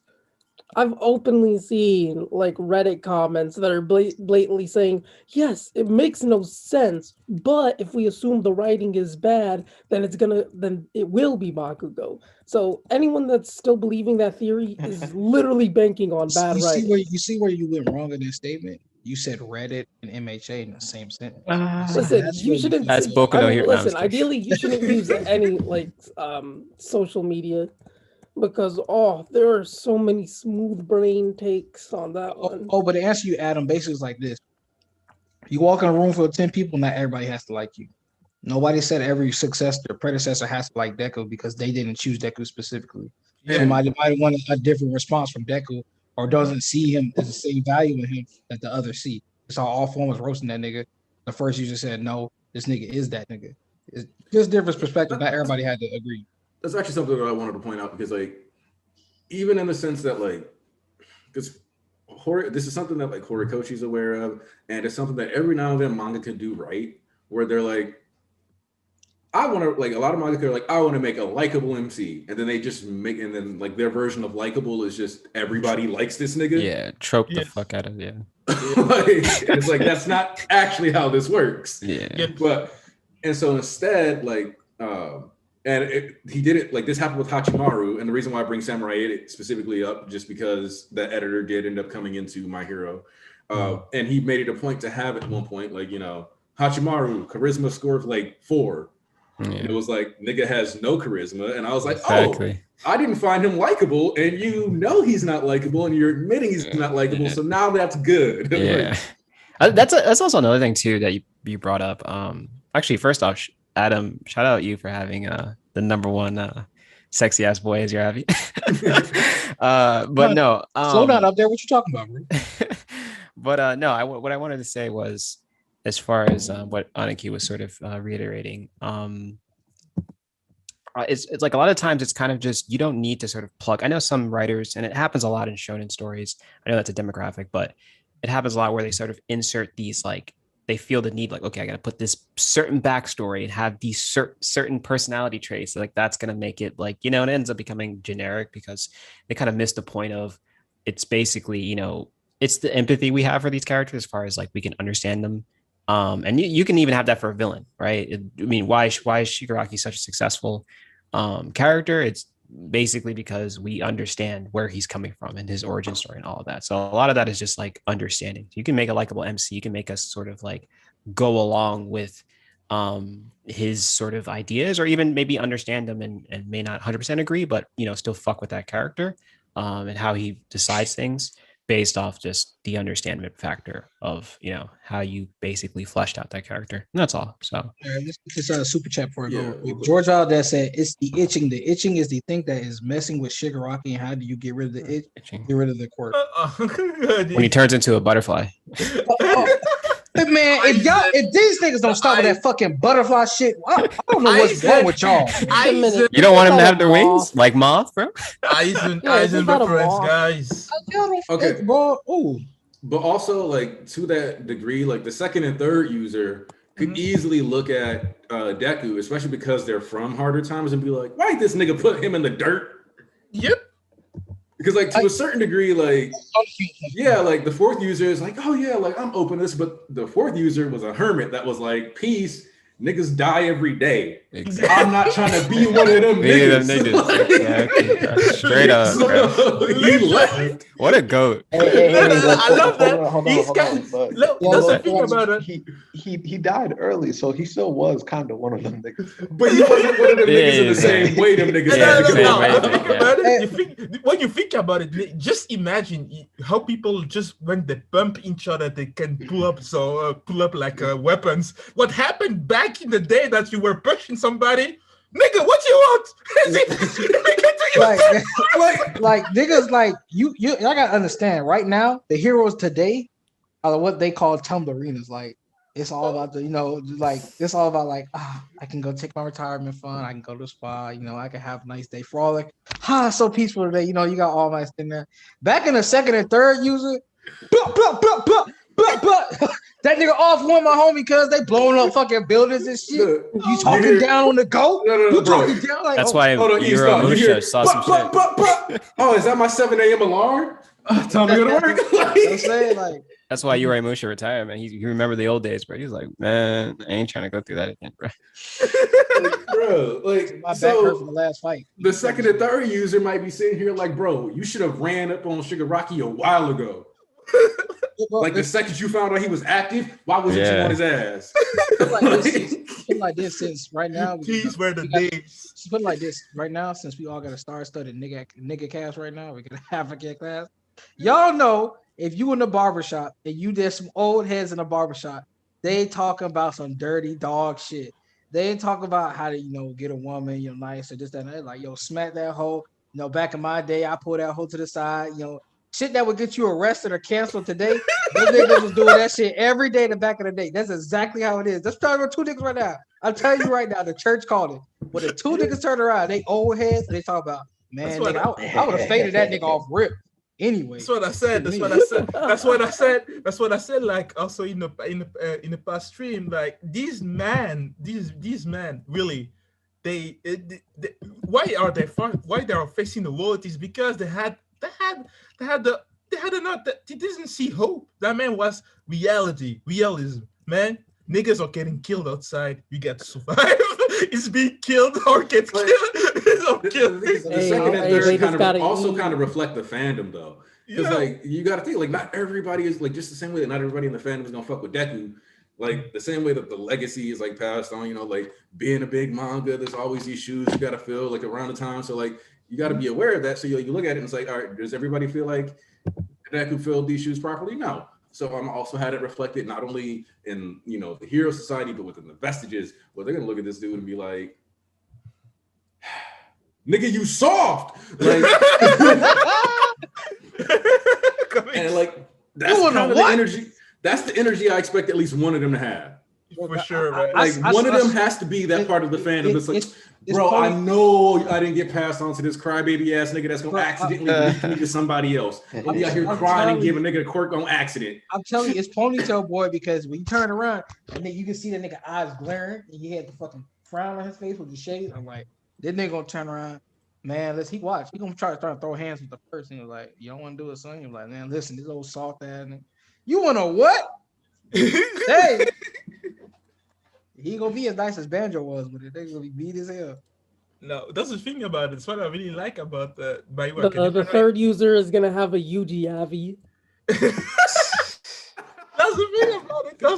That's the thing about it, is that what I want to see from the user 1.4, I want to see different types of heroism. You know what I mean? From the first one, that possessed the quirk, yeah. That the quirk was birthed. That was more about resisting the heroism, but resisting stuff, resisting the oppression. That's a kind of heroism too, you know, when you resist the oppression. That's the first one. Then we get the fourth one was accepting that passions and giving to the accepting passions and going to and seeing the future, going to build up, accepting your role as the future. I'm gonna build the things right now so the future can have a better time. You know what I mean? That's what the fourth was. The fourth one. The fifth one, we just saw, from what we know right now, he was the one getting the action, being there. He's all about living, about saving people, working, do what you do. The sixth one, we don't know nothing about. The seventh one, I forgot her name. Nanashimura was about giving hope to people. You have to. Because when you save people physically, you just save them physically, you know. You get the psychological side. You have to give them a smile so they can be, their mind can be saved too. That's what she did. That's also a kind of like psychologists help people. You know what I mean? She was more about that side of stuff. And also, and All Might was just the pinnacle about saving a society. He was a heroist for saving a society. And the thing about it right now, but for Deku, it's about saving a society and saving the people too. What All Might did was saving a society, not really the people. He was saving people, yes, trying to save them, but when you see this dark side of the society, All Might didn't save the whole, just save a part of the society. You know what I mean? He gave them an icon to look up to. He did, but the people that live in the low side, All Might was more like a dream or more like an anime character. That's because they never saw that man. They never saw that man. He believed heroes really exist. He's like, I'm gonna use some fantasy. Your fantasy, you know what I mean? So that's the thing about it. And when you see Vigilantes, the way that All Might was trying to, the way that he was traveling across Japan, niggas put panels making him roads just to go as the fastest way to go there. So that's the thing. All Might lanes, bro. That's just to show that All Might he just went where was the biggest stuff. He went there, stop it, and did stuff like I don't know how the speed that man had when he was working, but he was fast, and he went back to his tower. All Might had a tower like the Avengers. When you think about it, that's fucked up. So yeah. Also, somebody mentioned Almighty Fish Mix. You uploaded a One Piece video today. I'm sorry. This is a One Piece chapter that I do not envy One Piece content creators at all for being in this position. Really? Is it that bad? Man, I can't wait to see all of the different theories on who that guy pretty is. much. It's pretty much what I've been seeing is just damage control from the One Piece community. How are y'all? I've heard some say it's Davon, but that would mean Blackbeards and Wano. I've heard it's that little fox dude, but I'm not sure if he can really transform. We ain't gonna get off track. We gonna get off track because I don't want to turn those niggas. I don't want some One Piece fan coming in here. No. It'd be like what I used to watch. You don't want me slandering either. So. I used to watch Brago and them. That some nigga hit a straight MHA, and they start talking about some shit and dissing it. And I'm not slandering. I am. The end of that, the end of that chapter, is just something that if I were a content creator for One Piece, like that was my weekly shit. Whew. Yeah. Yeah, but it was like that for the other chapters. Ronnie, before. Ronnie, But the Jujutsu Kaisen was great. And look at the sketch somebody drew for me. My lady did. Hey, Nanami, dope. All right, Ronnie. Who was that on the other side? Ronnie, was that Nanami without the glasses? Without. Yes, both with and without. Here, okay. You need those glasses. Ocular vision. Beautiful. Sexy. And she'd be like, I can't draw. And I'm like, okay. Pretty That's great. That's right. All right, Ronnie, I'm gonna ask y'all this. This is Ronnie, you the catalyst. You stepping stone. I'm about to ask everybody this. Tell me one time where consequences nullified in an arc following for My Hero, where the consequences were nullified. Because even though Deku got rewinded using Eri, his reverse, the doctor still said even if you still do use your arm these 2 or 3 more times, they still fuck. So it didn't rewind it back to the point where they fresh and new. It still kept that 2 to 3 times. I don't understand. I'm not talking about you now. I'm not coming at you, Ron, but I'm asking like people. I've seen some these dumbass takes. Once again, it's just like, well, Horikoshi, I can't see him just crippling the MC, and the MC can't use his arms. You can take the MC out the paint for a reason. It's your story. Like he did it with NBA. There's more characters that can carry the entire story than just Deku. It's like there's no strategic. Like at this point, he got his story. The editor's not gonna. You need to do this. You need to do that. They know and understand his genius, so they let him flow and do what he do. Okay, man. He got it. He got his rep up. He a veteran at this point. He is the 7th year. He's not just no rookie no more. They can't just like put their foot down and control him any way they want. You can argue the movies. The movies are just money, big money. He writes how his story goes though, like specifically the manga. So they're not like on his neck like that. Like when is the anime coming out again? Next week, I believe so. No, next week, the week after. Week after next, okay, yeah. But I'm just like, bro, you can have the MC out the paint and cripple and have the consequences. Like he can be gone for quite a while, actually healing up. I don't understand why that's just a hard concept to get. But that's the thing about it.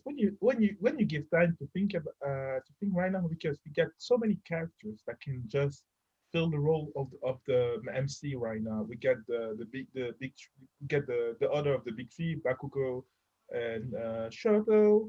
We got you don't even need them. They in the hospital, and Todoroki did his thing already. Yeah, so many, even some characters that we just know, like even Uraraka, we can follow her, and I wouldn't mind. That's the thing about it.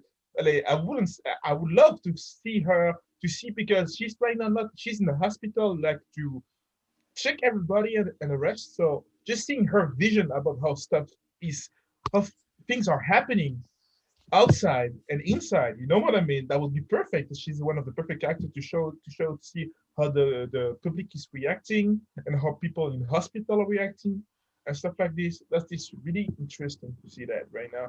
So right now, if we get next week the discussion with the second or third, the third user, man. Some theories about being killed. Oh my god, I can't wait. Ain't no more fucking wiggle room at all for these niggas. I cannot fucking wait. Are people just saying like, well, we're gonna get the next tournament? We're gonna get a next tournament like singing here. People, oh man, you don't know the thing that I get in my mentions. Sometimes I just want to shoot myself with. Really.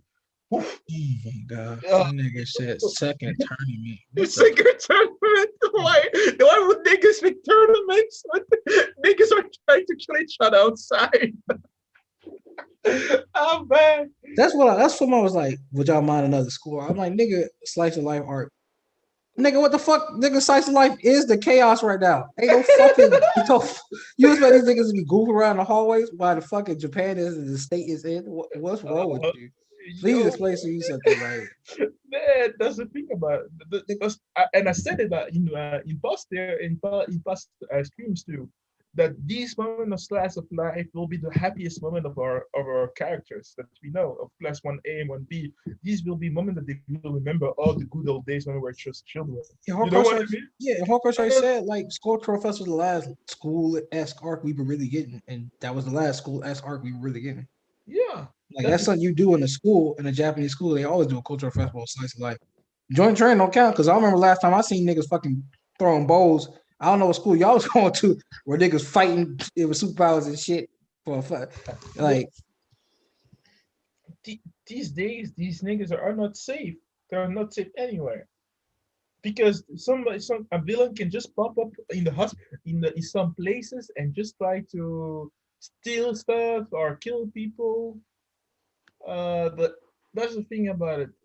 Right now I'm just loving where the arc is or where the story is going.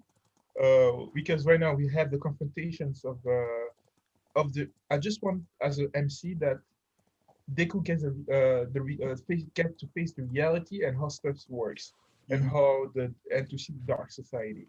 Yeah. And I don't want you said it. just like the people in the chat what they think about it. About I want them to know. Like they're talking a lot about One Piece and other stuff right now. Really? They said some people say I would like Ochiko, some Ochiko time, but their main like Endot's going off about the proper shit, how this isn't, the Deku shows, like, stuff like that.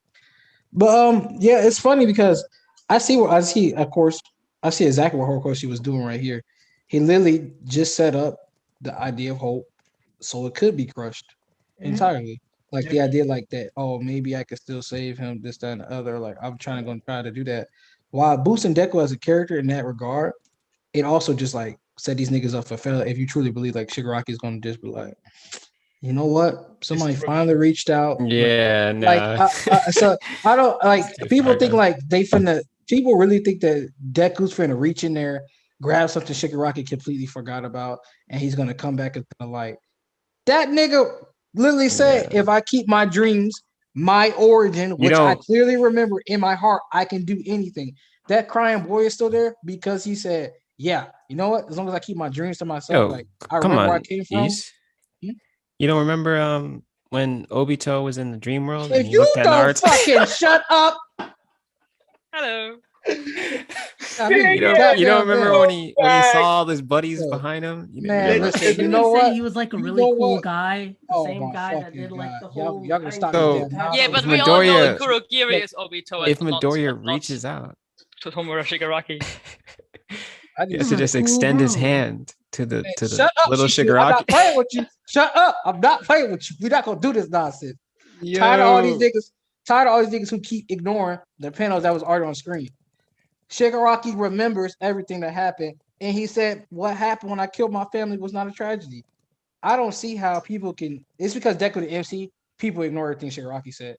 Shigaraki is not just the antagonist of the story; he's literally the MC for the villain side. Because somebody once told me that I don't think we should, because he's not a villain fan like that. But fuck that nigga's opinions anyway. Because like, I don't think we should see Shigaraki and them, keep them on screen for a while. It ruins the mystery. Like, there's no mystery behind the League of Villains. We know those niggas. We've grown with them. All for one is the big mystery guy. Okay, he's that stereotypical guy, but he's not the in-game villain. Shigaraki and them, we're meant for us to grow and see their viewpoints and stuff like that. I agree. I agree that I think Shigaraki is endgame villain, but I don't know if that means that he won't be saved too. Yeah, we don't know. Yeah, we don't. But we spoke about that earlier. I got that one. Yeah. Hi, Sayas. Long time. Hi. Yeah. Yeah, I'm gonna go. I appreciate everyone in the chat and appreciate all of you for having me here. Shout out Gentle and the Bravo because those are my goats. And I want to see them back. It's always great. I was happy too. And thank you, Aniki. Appreciate you. Got the band back together.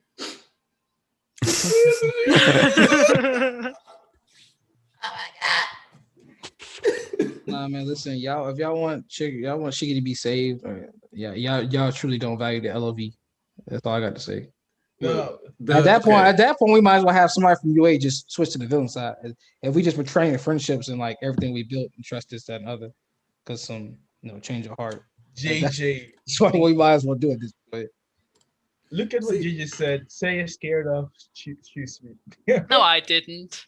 JJ, really? For a brief second, we were reunited. Yeah, for a brief second, man. Just so y'all know, we were like a Discord. Okay, we weren't really like the Discord protagonist trio or anything like that, but we were great friends. Shisui was the one who organized that debate between me and Sayas over the second Hokage. Oh yeah. If you won the debate, Aniki won, I think. I'm not. I wasn't gonna say that. You know, like I was just gonna. You won.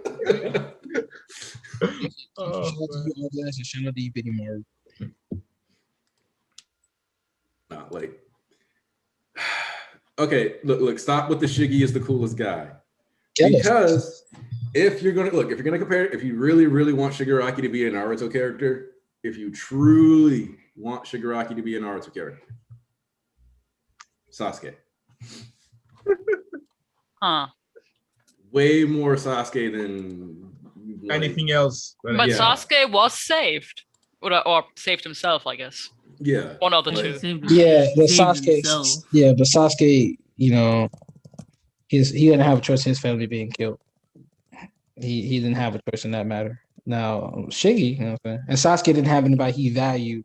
He really valued his fucking crew like that. Yeah, and I mean Sasuke's role was different. Sasuke was never meant to be. He never grew up as like the villain opposite Naruto. He was always like this rival, friend, brother figure that Shigaraki isn't. Exactly. Like I keep saying, like if you believe or you want Shigaraki to be safe, you don't value the LOV as a group, and that's a fact because you're just gonna ignore and throw it. Shigaraki has literally said, "All I care about is they live how they see fit." Y'all just want because Deku said some words. Y'all just kind of want to ignore. No, I don't think that. I don't think he will give up. I think what saving means. I think it's difficult to say because you've talked about this before, that there is this difference between saving like the body and saving the soul.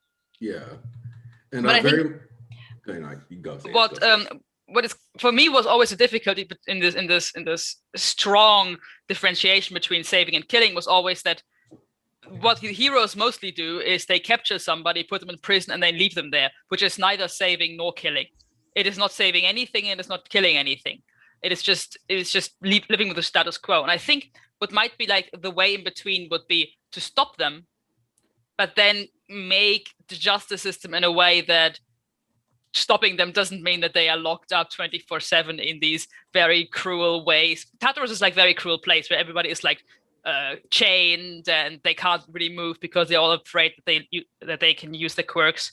So I think there might be a possibility whether he's defeated, he then goes to prison, and he then in prison gets a rehabilitation process, or at least have the possibility of that, which is at that point he would of course then be asked to save himself, because he would have to put that effort in. See, and I would see Shigaraki, or because I don't see Shigaraki ever being willing to go to rehab. I see Shigaraki moreover doing what and staying at like the same spot like Sasuke was at, where he was like, I'm going to become the Hokage, but I'm going to destroy everything. And like niggas will fear me, and that's how they gonna act right. Yeah. Like I see like if Shigaraki, like that's the best direction I can see Shigaraki going. I don't think I could ever see Shigaraki having small ambitions. So no matter what happens with Shigaraki, I feel like he ends up kind of being a problem. Even if you strip all for one out of him, like, and he's just got decay again, I don't see that as like I don't see you being able to rehab the itch completely out of him. So I think in turn that just ends up manifesting it in a different way. You know what I mean? No, but that's what I mean. In the end, he has to do it himself. If he doesn't want to do it, then that's the issue. That's what they say. If he doesn't want to be saved, in the end, you can't be saved. You don't want to be saved. But I think what is important is that society, and therefore the heroes, and if it's Deku's aim to save people, to at least provide the possibility for him to be saved if he ever in his life, now or in 5 years or in 20 years or in 50 years, decides that he wants to change. Just to provide the possibility, which is open for whatever. To answer some of y'all in the chat, he doesn't have to. I don't know where this kill from hatred thing comes from, because like I said, Deku's response is what I expected. Like, as Deku, I like him. I don't need him edgelord. I like him being one of the first user. But in that, Jedis don't kill for revenge, but they do kill because, to solve an issue or just like take that out. And there's a lot of, it's not just about heroes. Like, heroes aren't the only thing the inspiration we're taking from, as you can clearly see. There's also a lot of Jedi things, especially I was trying to watch a video. I wish I had watched more to understand it. I was trying to look up the direct video, how can Jedis kill and it be okay? But what they were talking about, like, there's a balance to the light and dark, and how they go about these things and do the things they do. And it's like, okay, he doesn't have to kill out of hatred, but to tie this, what Splee Blitz just said, talking about I feel like the final battle between Shigaraki and Deku needs more personal stakes and involving each other particularly. Where that comes from is that they've not only at first it was like a lineage thing, which is passed down a heritage type thing, like they've chosen successors. Mm-hmm. This is all predated 100 years before they were even merely thought of. Their grandfathers even merely thought of. Their existence was nothing, but their stakes are in this now. They've lost. Deku was going to lose more people. Shigaraki has lost twice, and he's probably going to lose more things along the way, and has to go through these struggles. And it's not just Shigaraki isn't fighting for himself anymore. Deku's been not fighting for himself, so that is personal of his own. If I don't stop this nigga, what happens to the people I care about? Or Shigaraki at this point have lost everybody, or damn near almost everything. And then Deku will be like, all right, I need to stop him before he takes everything I own. Hey, wait, time out real quick. Say why are you calling Shigaraki Amy Winehouse? Huh? Shigaraki is not racist. Amy Winehouse. Oh, because of the rehab quote. Oh. Wow. I just went off for just sending some messages, and I hear Shigaraki is racist. What the hell is happening? No, Shigaraki isn't racist like Amy Winehouse. Well, she was racist. Yeah, Toya is. Yeah. The poison tree, that was the thing. They are Amy Winehouse. Poison tree, that gets sidebarred. People really don't look at the entire chat. They look at one specific thing somebody says, and then they like that, or they like or don't like it, but they pinpoint that, and they don't think everything Deku said. He said he may not be redeemable, and after Banjo said what's going to happen, some people can't be redeemed. And then it's like, well, he's gonna use that, your lack of conviction and stuff like that. He said, well, it may come to that, but I don't know unless I try. Doesn't mean shit don't go the way things they always wanted to go. But it's that point that he acknowledged it. Hold up, East. There's some cap in the chat. Real quick, Speed Blitz X32 Flare. You said Shigaraki is gonna get poked up in prison. I said that man can drop. Hold on. I say, I do declare that if Shigaraki Tomura were to drop the soap in prison, nothing would happen to him. Yep. The reason for this being, they would assume that if they touched his butthole, they would be much decayed. That's facts. Bro, he would look at them niggas like how he did after he bodied Destro, and they would shake in fear. He gonna decay niggas just by looking at them, man. Just like them niggas would shake in fear from that, no, man. That's hate. The day that Shigaraki looks with people with compassion, that's the day that he will be that he become Jesus. He already did that. Yeah, you don't see him. Remember overall, he took off his mask. He's like, I trust you guys. I trust you guys.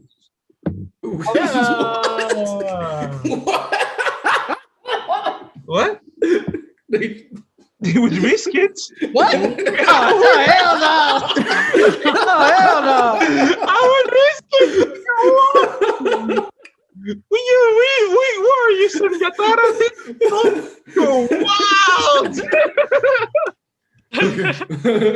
Our blast. Once again, the sponsors come through. I cannot wait till Deku gets told he has to kill by the media, and he tells them it's not that so simple. I would love that to happen in the future. Without question, Deku is going to be stuck having to have these conversations in public now.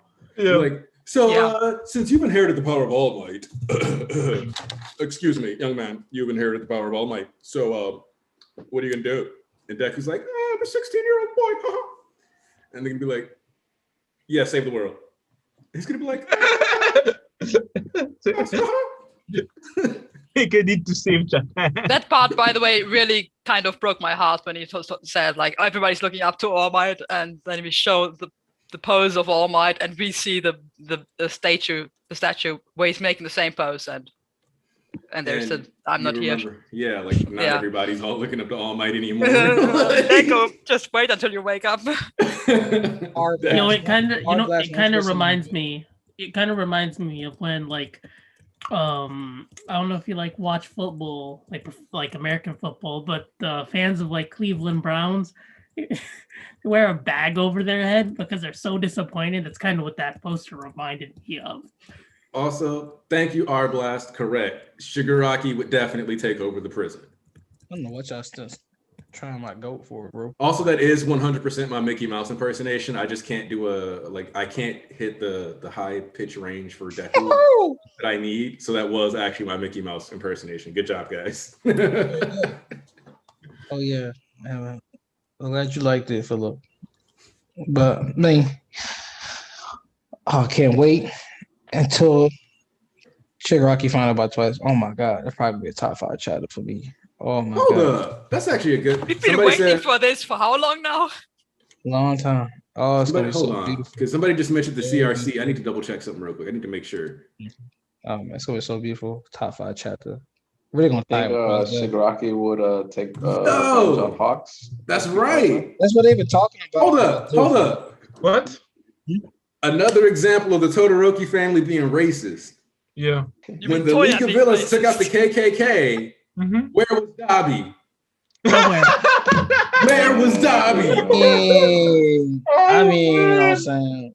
He was trying to get. He was busy with he was busy with the doctor back then. He was busy doing evangelism. Toya basically. Never mind. I ain't gonna say it. No. You gotta finish that thought. Finish that thought. A lot. This man, bro. Honestly, I start believing Endeavor is the least racist member of this family. No, that's not Swell. That's not Swell. But the moment that's true. For the moment that's true. He's the least racist of this family, because when you think about it, the kids spend more time with their mother and the woman that helped them, like the caretaker, than with Endeavor. So maybe the caretaker is maybe the racist one. Hold up, you saying the Hamura clan was disgraced and racist? Yeah, man. That's why they racist, because they got disgraced. They get canceled. Natsuo is not. Let's be honest. No, Natsuo is racist. He's fetishizing her. The reason he's sleeping with that bunny woman is because he believes that the mutant class only belongs beneath the normal humans, and as such, she needs to lay beneath him in bed for her to have value. Natsuo is racist. I mean, let's be honest. The family is parted into two sides. There's a red side and there's a white side. Yeah. Oh man! not only this. When you think about it, he just used that woman to go against his family's values. Exactly. She's a pawn in his game of racism. We gotta open your third eye. The bottom of the totem pole. That shit. The thing tearing up. You know what's the craziest part? Yo, there's got to be like a Dr. Umar in this verse. It is. It's that fucking nigga on the news. Bro, no. Because the nigga on the news is a coon. Oh, you right. You're cool. You're cool. Yeah, jump off this is horn. Yeah. Okay, that's legitimately though. That is one of my favorite things about this series is that there is a character that when you get the full context is literally this newscaster is a coon. He cut off one of his horns just so he could look better for TV. Also, he could shuck a job for NASA. Disgraceful. And by the way, he doesn't look better. He looks like this asymmetrical half devil. I don't know. Yeah, so he cut off one of his horns to look better. And niggas was like, bro, you cut off your bro. We got quirks. Should have cut off both, nigga. Yeah, should have cut off both. They would be symmetrical again. How the fuck was cutting off one gonna make you look even better? I need to feed him. We are part of the system. Oh, wait. Also, to the person asking, how do we know who Cheeks Natsuo claps in the night? It was covered in a cover page. When they were going back to the new house, established that Endeavor already built the house for his family. It was very beginning of the war. And you get the girlfriend who looks like a mouse. I think it's a mouse or yeah, it's a mouse. She's one of those cute mutants who really looks like a human with animal ears. Yes, like the fish, like the anime people that fetishize like this kind of girl. Yeah. Actually, maybe she's just a normal girl without mutant quirk who just is an anime fan who uses these. Well, yeah, what if she was just a cosplay? Because in this time period, my quirk is not a cosplay. Well, somebody get this do mutant face. What quirk is that? Oh, the civil rights movement. Can't dress up as anything anymore. I mean, low-key, let's be honest. How popular is anime this day and age? Because fantasy exists, nigga. Like I'm in the anime at this Deku, when Shoto told Deku his story, Deku said it's like the main character of a manga, I think. Yeah, that shit was funny. He's like an MC of a manga. I started fucking bust out laughing. I was like, wow, he really is. Like, and immediately I didn't like Shoto. That shit funny as hell, boy. That had me cracking up if I reread. Man, what you think about it? Deku really don't understand. Deku as a main character don't know all this stuff, because he never had a quirk. So for him, having a quirk is just like the best thing ever. You know what? That's what Gran Torino arc. There's like a whole arc on like a Dr. Umar type character. Yo, man, Gran Torino really barred the nigga up. He was like, "Man, you thinking that his quirk is something special? That shit really not that special. Like that's the issue when you think it's all this big bad and shit. Yes. Quirks are just another thing, bro. It's not that special." No, furries are accepted in My Hero Academia. Furries are a type of people that like mutants people. You have to think about it. You get girls that fetishize Spinner. You have to think about it. I mean, but low key, that's just another everyday thing. But like in that verse, because like that's still another form of. I mean, but furry is like you wearing. If I wear a dog costume, I'm like a furry dog. But like, if it's my actual fucking skin, tail, and like that's how I'm bored, nigga. That's different. That's the. You built different. Wait. Imagine being a furry. Imagine like, bro, can you even be a furry in MHA? Like, can you really be a furry? Not without offending anybody.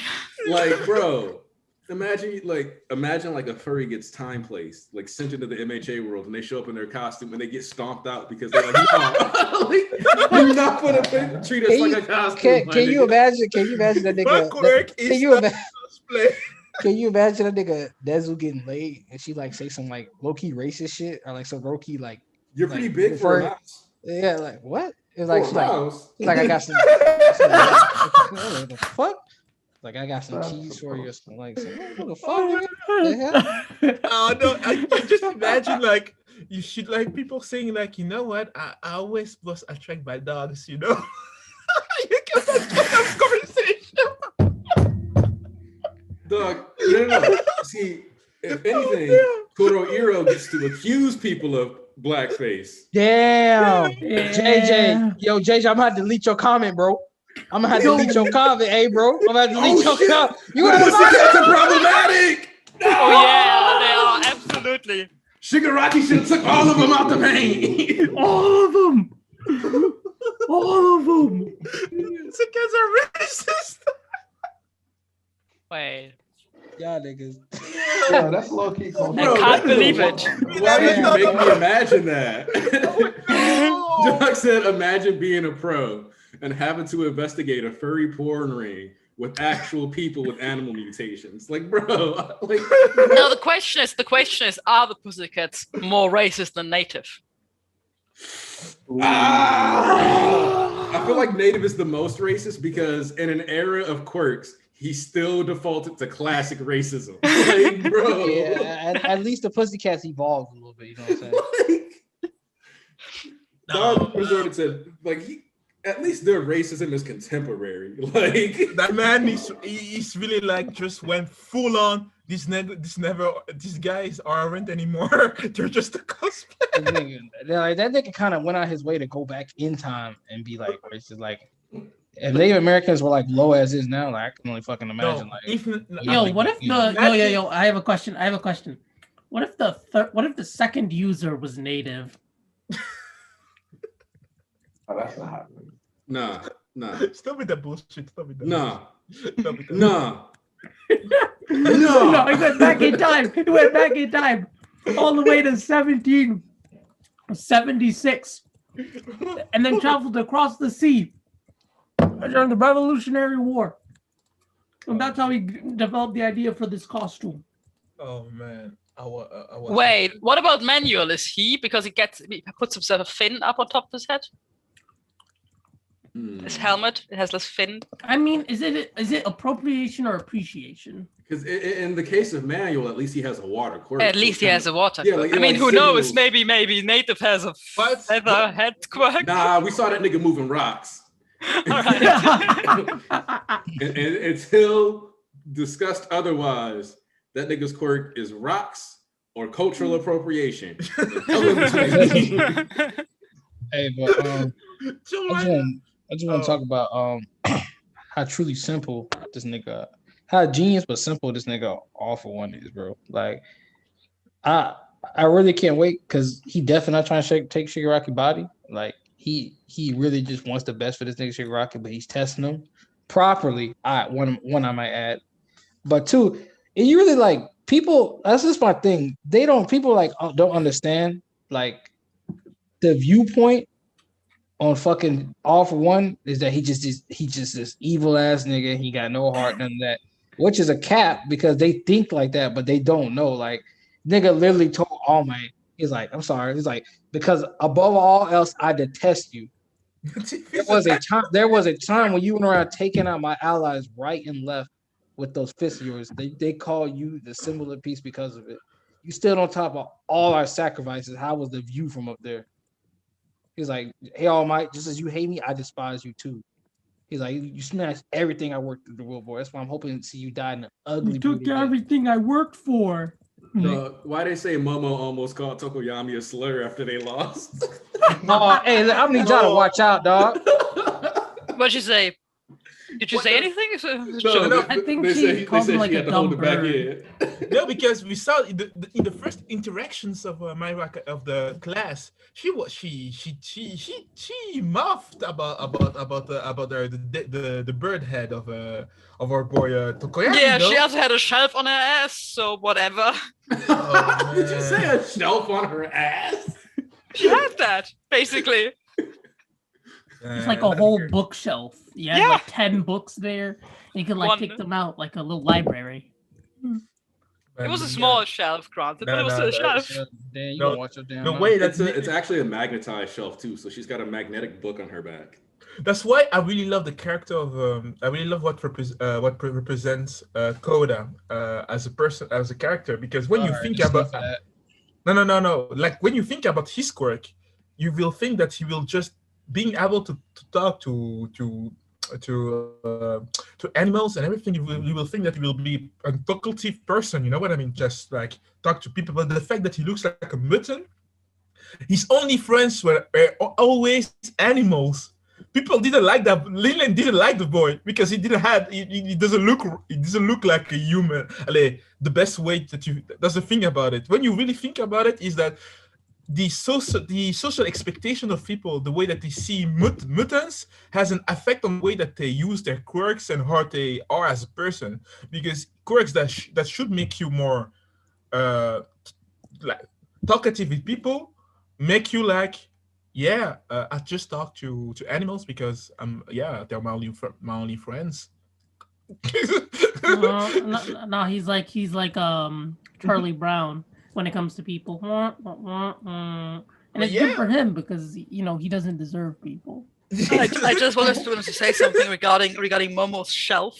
Yes. Because that's actually something I was always kind of worried about, because I can't look at that thing without getting panic. And that is, if she ever falls over backwards, she'd be forever paralyzed, right? I mean, what? If she falls over backwards on her shelf, that can't be healthy for her spine. She would have pulled a Christopher Reeve on horseback at that point. I always thought it was so inconvenient and so dangerous to have that shelf there. She has a quirk. She has a quirk that can deal with that thing every time that she wants, man. That's the thing about it. That girl. So the way that she can't grow a new spine. No. Technically, she. But yeah. But the thing about it, the way that because if she has like,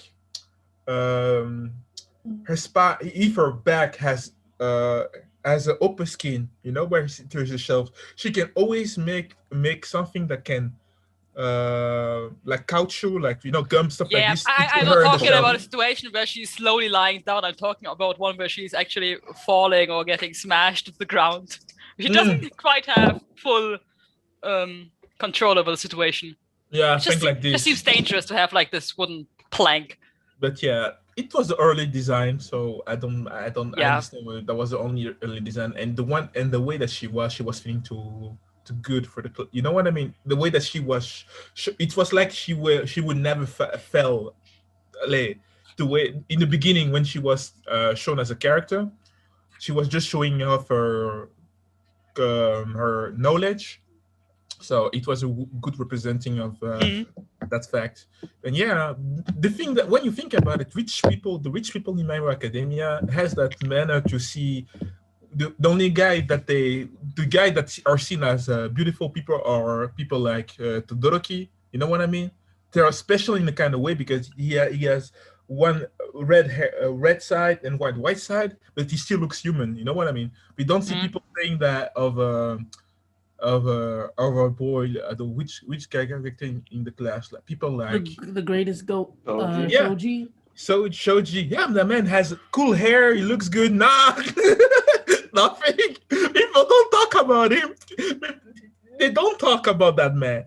He's the biggest one in the class. When he looks muscular.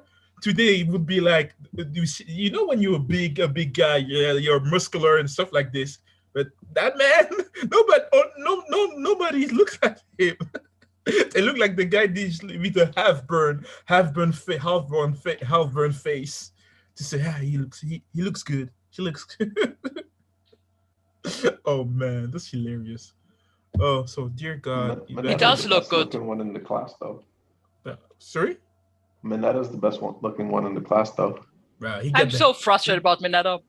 You got the hair, man. Slow spitting. Let's go. There's so much potential in his hero costume. Like this color combination, yellow, purple, it's awesome. I love it.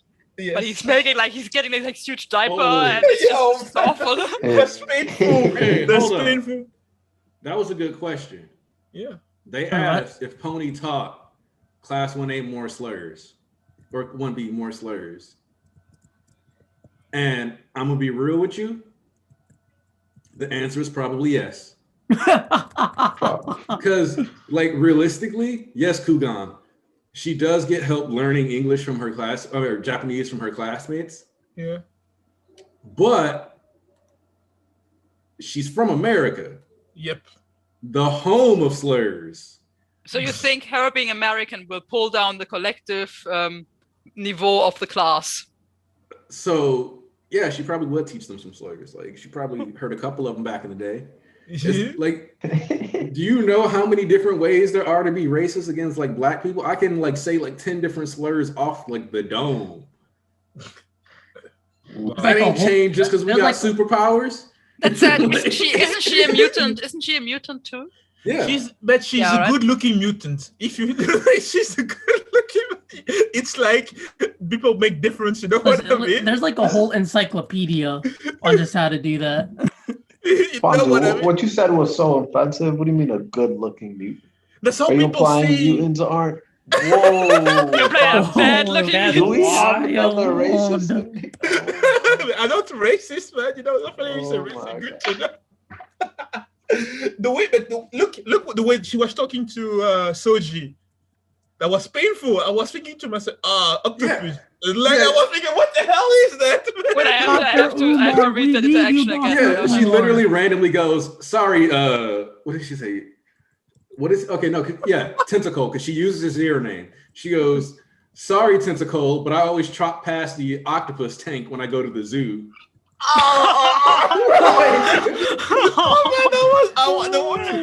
The first time that I read it, I was so shook. I said, "Damn, man, people are like, bro, she's Uncle Ruckus." Racism is sass. That's the thing. That's literally this. She's Uncle Ruckus. I can see this happening where like one of the students get possessed and she's like, "May a better God bless you, Robert." No. And then if she like dies in the story, she like meets the Grandmaster of the Creature Rejection Clan, and she's like, "You're accepted as one of us." Like when Ruckus got to meet Ronald Reagan. Yes, you know he's you got the white paradise. Pony is Ruckus and Spinner is Dr. Umar. Yes. But just a question. All Might didn't pick anything up in America, right? Shit, I don't know. I mean, I don't know, man. You can learn a lot of stuff here. Yes, we gotta ask this important question: which one's more racist, the American MHA world or the Japan MHA world? Ooh, that's gonna be tough. Which more racist? The MHA American world? I mean, we could like say because I know Japan, like in real life, like they're pretty racist.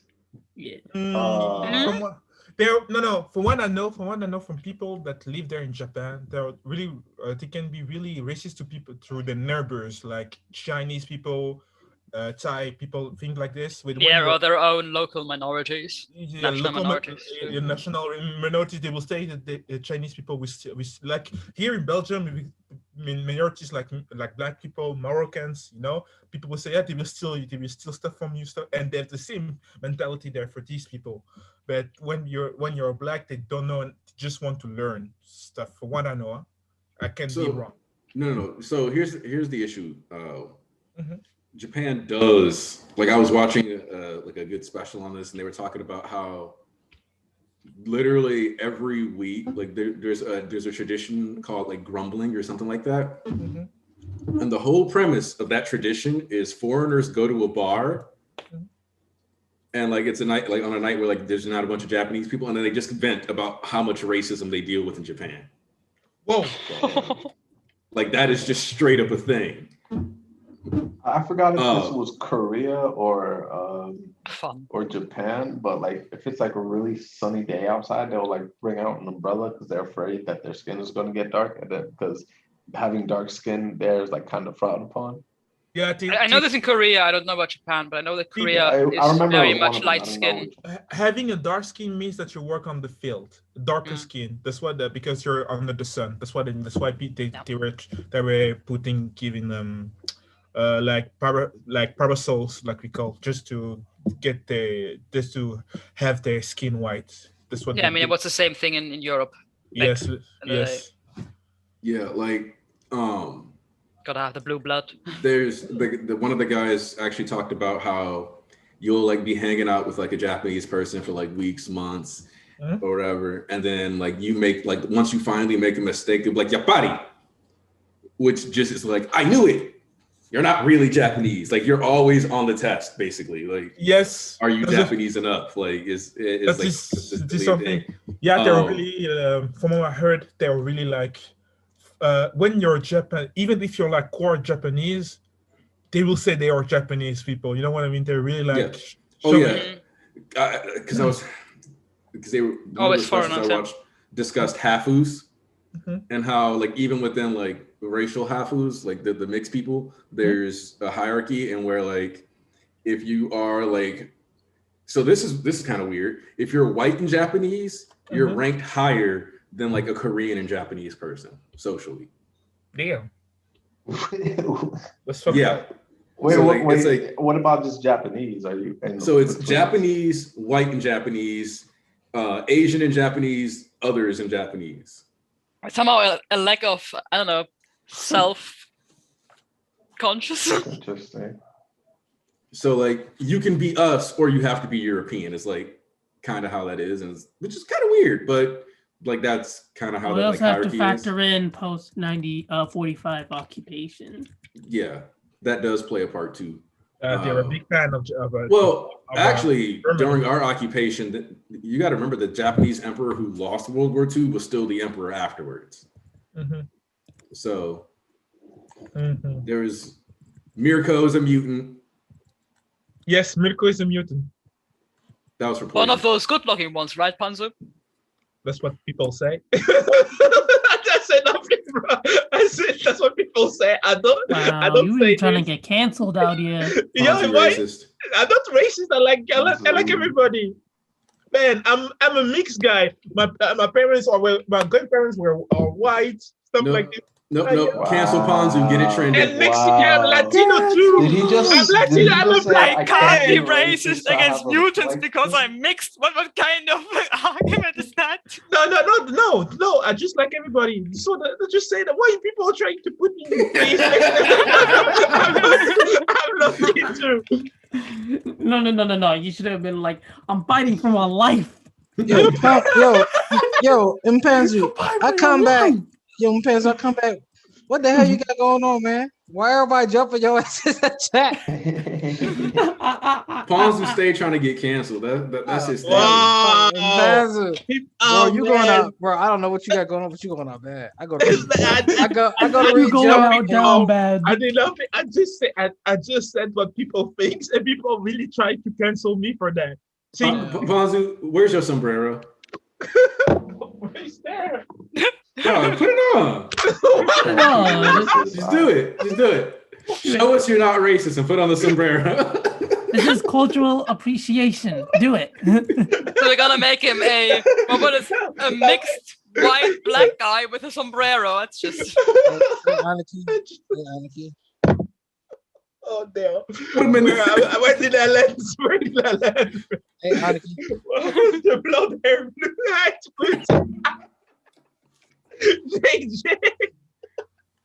Just put the sombrero on. Just own who you are. What are you drinking, Panzu? Water. I'm drinking water. Oh damn, man. Oh. Hey, Anarchy. What's up?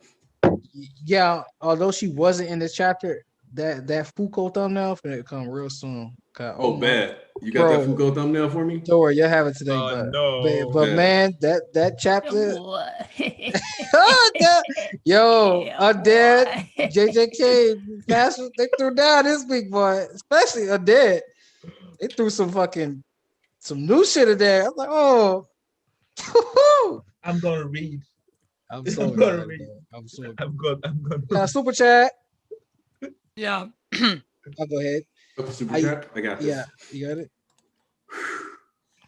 From I used to type comments about Spider-Man. Locke is a struggling brother. Racism aside. Element. Deku versus Muscular 2 is going to be lit. Honestly, I had to put on a shirt. I had to read that comment like 3 times before I understood that there is no correlation between the racism and the Deku and Muscular thing. Why is Deku and Muscular racist now? Oh no. See, somebody said that they'd love to see Koichi versus Muscular. Oh, and Muscular ain't ready for that smoke. Muscular can't handle Koichi. Muscular can't handle Koichi, boy. Hey, yo, Endot, did you not see how badly he toyed with Genist and Edshot? Like, this man's above heroes. Stop spoiling me. Yo, guys, I'm not living in USA, so I didn't get the picture yet. Yo. You read Vigilante? I mean, Koichi basically top 1. I think he beats All Might, to be honest. Oh, I mean, you're not wrong. We didn't have to go there. You're not wrong. Okay, I just read the Marshall chapter. That's just funny as fuck, dog. That's just funny as fuck. I don't care what nobody say. That nigga Bashful to go and say that nigga fucking hilarious, son. That nigga is fucking hilarious. And almighty, the point of Deku versus Muscular 2 is to show that Deku is to show like after Deku's hit his growth spurt, et cetera, that like he's mastered the quirk and he bodies Muscular the second time around, and it's not like the first where he was like he took everything he had and did some extra moves just to get that nigga. So like the second time they fight is just to show his growth, essentially. Yeah, so the thing I like about this is because when it highlighted each of these villains, right? We see Overhaul. We saw Overhaul recently escape prison. We recently saw Stain escape prison. We haven't seen Gentle in a while. and Muscular's out too. So we know that the 3 villains highlighted are out. So the question becomes, when or does Deku interact with them? And I'm betting on interactions with all 3 of them again. But for different reasons. Yeah, especially because his growth and etc. to go on for. Oh, Almighty! It takes place 5 years. It starts. Wait. Because wait. Don't just tell him it takes place 5 years. It's a little more complicated than that. Well, I'm about to expand on it. Druid's endeavor. That's what it does. No, it doesn't. Y'all just forgot that this nigga was literally got in trouble for violence before. Anyway, we ain't going through all that. I mean, like we can't ignore chapter 115. Anyway, Almighty, it takes place before the main story, and then it leads into the story. Okay, it expands over time, and then it leads into where we're at now. Is coming close to where Deku would have met All Might in that time frame. It's coming close to there at this point. Because he's, but damn, Koichi top 1. That's crazy. I mean, I think he's gonna I think he's gonna fight All Might. I mean, that's the rhythm one that's wrong. Let me be honest with you. Mash goat. I told you. I told you.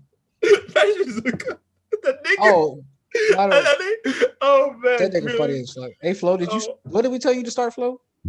Oh man. You told me undead first. Yeah. Yes, undead first. Yeah, for sure. Undead first. But yeah, Mash. Oh man, comedy. That's the comedy is gold. Oh man, the comedy is gold. Damn. Yeah, speaking Bakugo versus Muscular, that would be. No. It's gonna be hilarious. People will come back saying that Bakugo is Muscular is the cousin of Bakugo, stuff like this, because they have the same hair.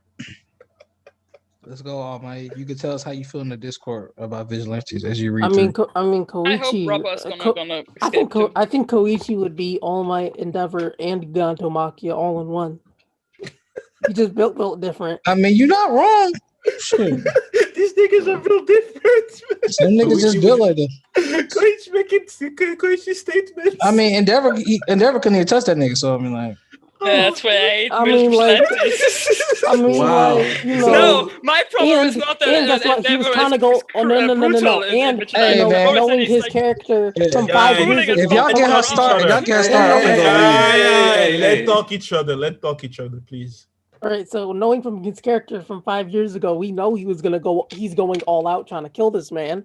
And guess what? He still couldn't. You know why? Because, he's just too weak, and, Koichi could have bodied him, but, he built different. It's ridiculous. Shit. Okay, so the main thing that I like about this is that all of Koichi's big feats that involve top 10 heroes don't involve him actually fighting any of them. Running away, yeah. Like it's literally just him piecing out. Like yes, and he's not even the main target like that either. Like that's the thing about it is that they're all going serious about this and about Endeavor for Seiya's Endeavor going like on a rampage stuff like this.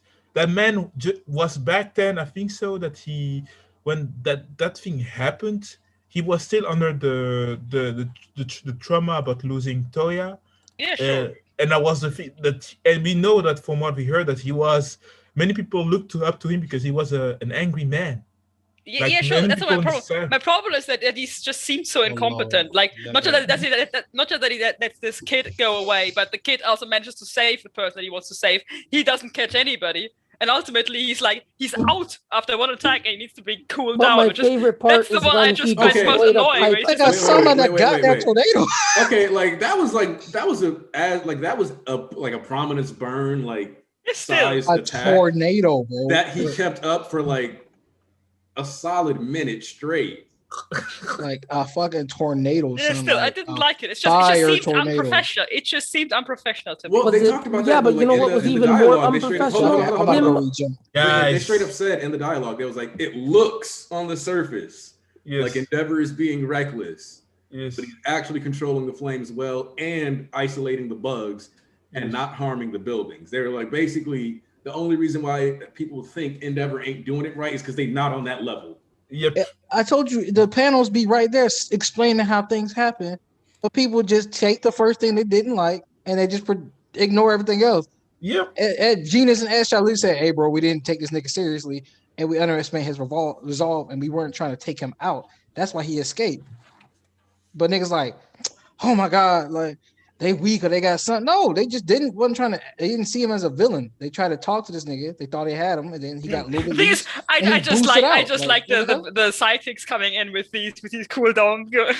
I just hated that. That was so ridiculous. That was the funniest part. This man did one special move, and then he needed a 5-minute cooldown. He needed breaks. He needed like, oh my gosh. So yeah, so sidekicks looked like he played a quarter. So this man looked like he played third quarter. For me though, what I liked about that though is that it was like, yeah, this explains more and more like why he was so obsessed. And I think that you like, there's not really like another point in the story that like you can really see how bad his quirk was because he's so good by the time. I so want him to just at the end of the day stroke out because he got a heat stroke overheat. That's it. Right, like we don't have like an opportunity to fit that into the story, so it's like we gotta fit this in somewhere. So. Like show like that is what it was like so that people can like see the proof. You know what I mean? It's like we can say it was a hard thing to deal with, but it's like okay, but he also fought high end for 10 minutes. Yeah, so it's always like it's always a thing when somebody says I can't go on because this and that, and then they continue. I mean, whatever. Yeah, so it's like he was fighting high end for 10 minutes, and like if you think about it, he was already overheating even in the high end fight. Mm-hmm. And that like within 10 minutes. So like him. And then in the war arc, he just decided to fry himself. I mean, he's been training like this whole time, especially like once like I'm convinced that there are certain things that he couldn't do at the start of MHA when we were reading it that he can do now. Like I don't think he was always able to Hell Spider and Prominence Burn at the same time. Yeah, I mean we know how much his flying improved, for example. Yeah. Like we've seen goes from barely hovering to shooting around the city. So it's like we've watched Endeavor, like that nigga didn't stop training. He was like, I got better support items too from Melissa. I hit up the former number one's homie to get this shit popping. So we out here now. I mean, hey, you just gotta pop off. It's that simple. Let's see. We got anything else? Anybody want to hit on the chapter real quick? So what to say about this chapter? I can't. Every Bakugo theory is gonna be in the mud. I can't wait. Like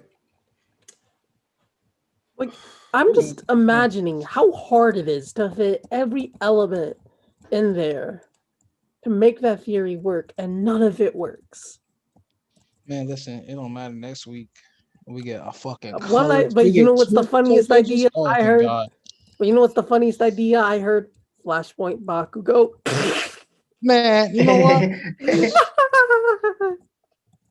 That shit. So I can't. Okay. I'm talking about Flashpoint Bakugo. I can't wait. I just went away to read JJK and I heard Flashpoint Bakugo. What the hell is happening?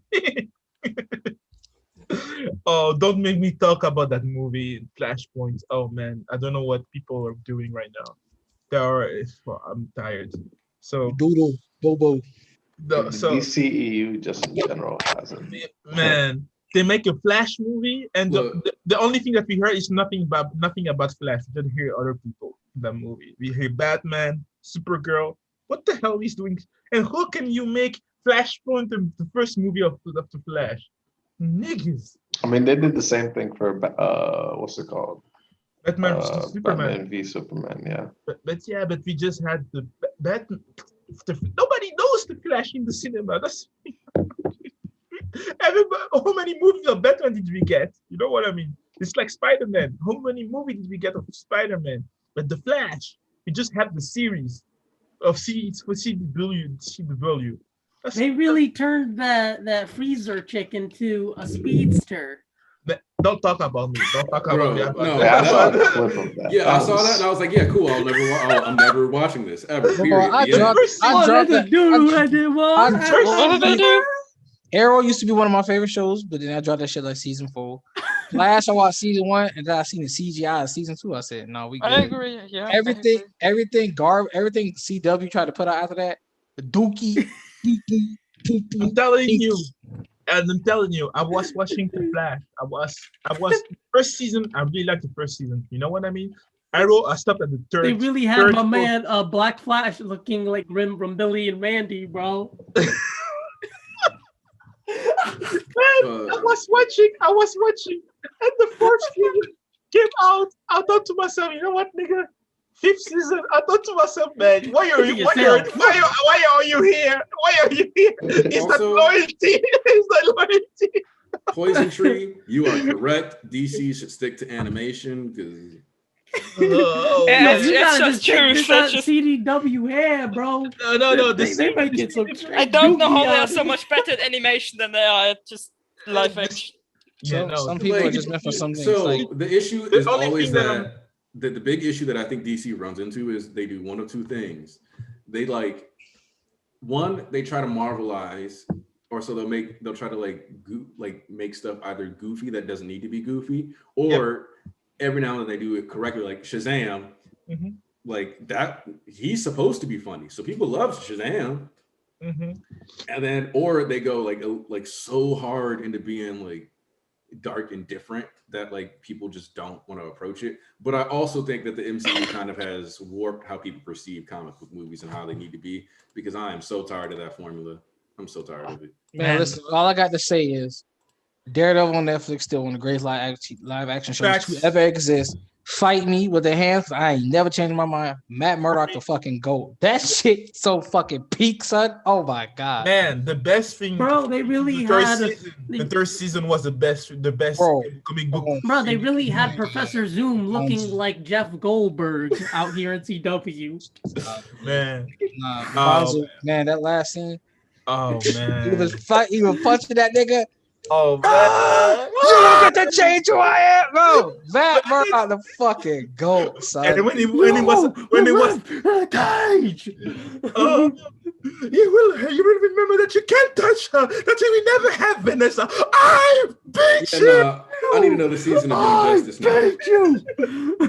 Oh man, I need another Young Justice season. I didn't watch.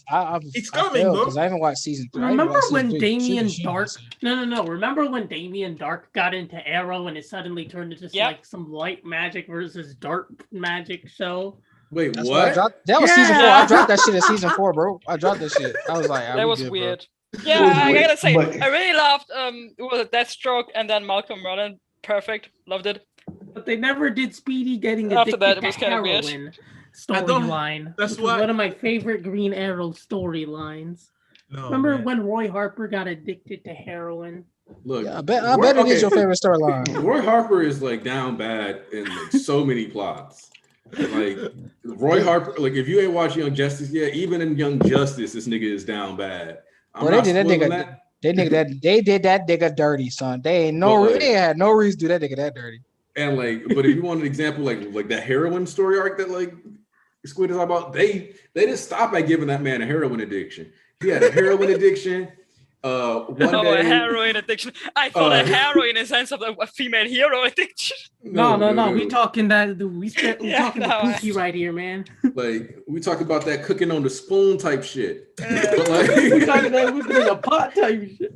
But he had the heroin addiction.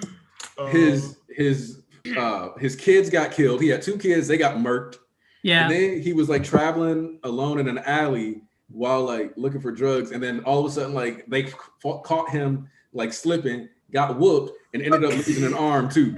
So all his kids died. His wife left him all the time. He got his arm chopped off and was handed a drug addiction. And I were him. I regret ever becoming a superhero. You guys are talking about which character, man? Roy Harper. Red Arrow, son. The Red Arrow, son. Yeah, I didn't know that he was like that. Yeah, man, he did definition of suffering. Bro, yo, let me tell you something. Roy Harper is so down bad, even in the kids shows. He's got freaking missing clones. He has a baby. Yes. He had an 8-year coma. Bro, like no matter what you in, Roy Harper gets dick. Young Justice, he got cloned. Hey, we talked about this. We not spoiling Young Justice for these niggas. They need to watch it. My bad. Young Justice, he didn't get cloned. No, Man, But hey, at least they didn't give him the heroin addiction. In the CW, they give him like. And then addiction. in the CW show, he's like born in the absolute worst hood in Star City. Yes. What was it called? The Glade? The Glade? The Glades. Oh, that's like Gary, Indiana, boy. You think it's down bad out there. The Glades was Gotham City in Star City. They were Gotham City, but poorer. Oh man, that was Man, City owes the money. Listen, Dan, you on point. Man, listen, that hallway fight scene in season 2. Man, listen, that and a Punisher fight. Listen, man, listen. Stop talking to me. He will twerk on screen. He will twerk on screen for that fight, bro. Right, He's not lying. That shit was so fucking god tier. Oh my god, man, y'all forgetting about the hallway fight in season 1. My man was out here just like knocking these fools out. Which fight are we talking about now? Season 1, Arrow. Arrow was They were in a hallway. I think they were human traffickers, right? And he kicks the door down. He throws a microwave and starts beating all of these guys up. And it ends with him doing like a cartwheel kick and then dropping on the ground. A lot of the early, like the action choreography in early Arrow and Daredevil was really fucking good. No, it's just that like the writing. I mean, the early seasons they really gave Oliver Queen a child. They gave Oliver Queen a child. Yep, but it's not. My problem with all the CW shows is because they always had to put stuff that they didn't have to put, like that girl filler episode. I never understood that them. Girl. Why? Which one? The CW one. They don't exist. There's some things we don't talk about in this world, okay? Oh, that shit was ass off the just like we don't talk about the Superman from CW. Mm-hmm. We don't talk about that. All right, that Superman from CW don't exist. I'm watching it. I love Smallville was good. Smallville was good. No, nigga, I said what I said. I didn't say Smallville. I said Superman from the CW show. I watched it. I love it. Look that nigga up right now. Look that nigga up right now. No. Oh God, no. I like the Superman. No, the way that they do for the moment is good. I know it's gonna be worse. Superman and Lois. In Supergirl or what was it? Superman and Lois. Supergirl The CW. Oh, they made a new show. I missed that. There's a new show. Yes. Oh, what? No.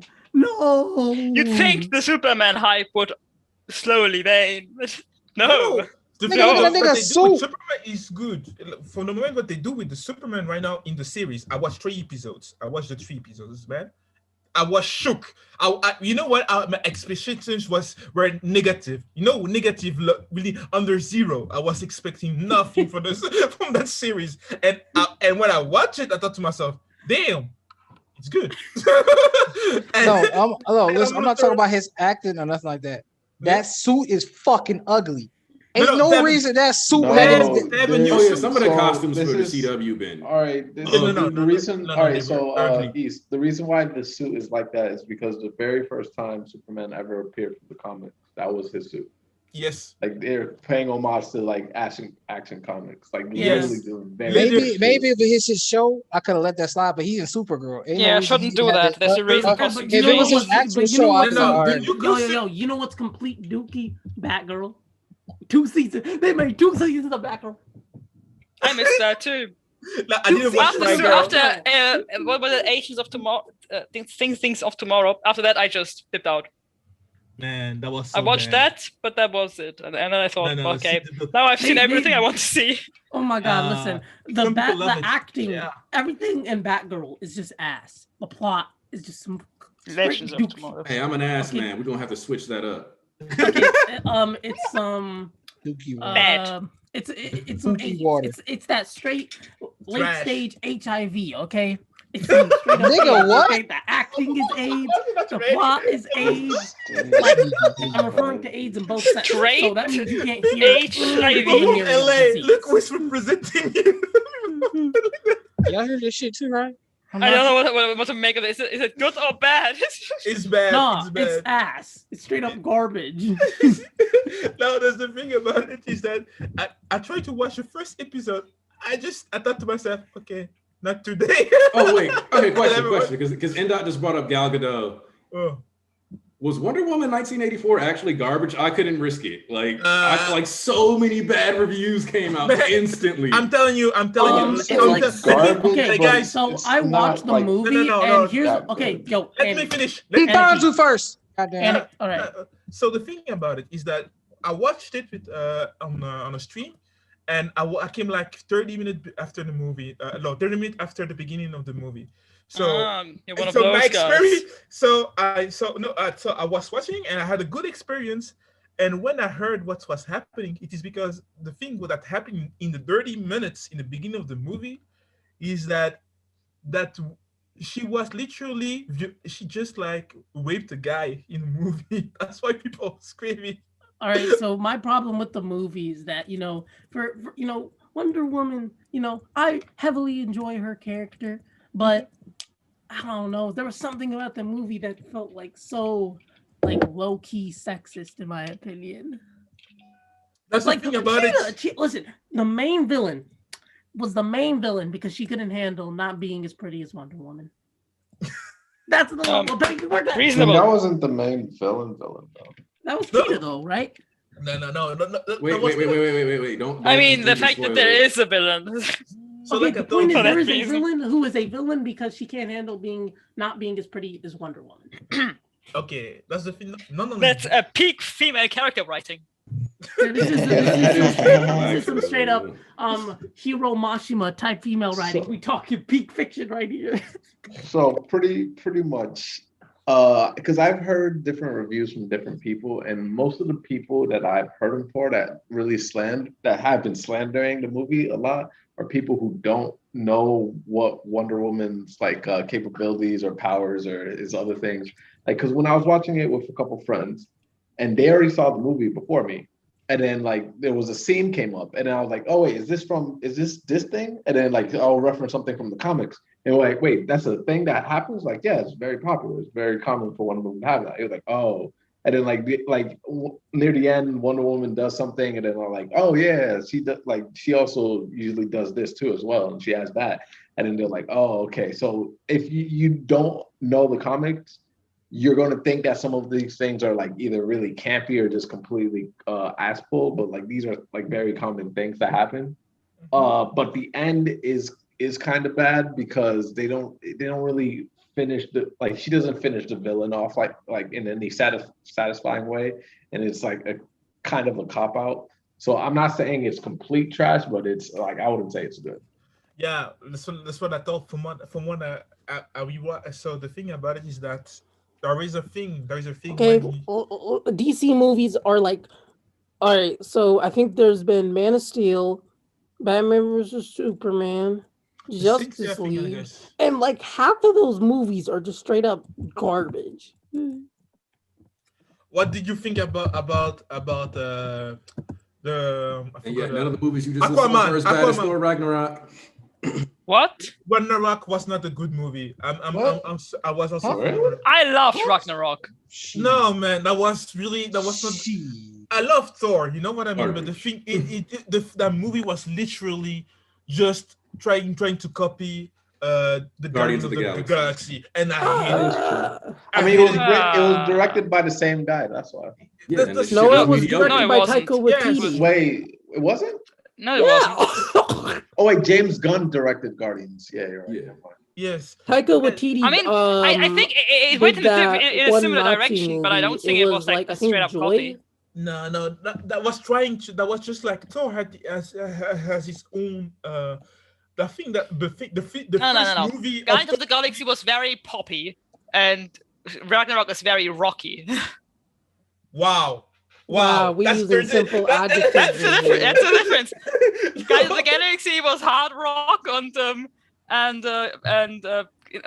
Ragnarok was hard rock, and Guardians of the Galaxy was 80s pop, 80s classic. Okay.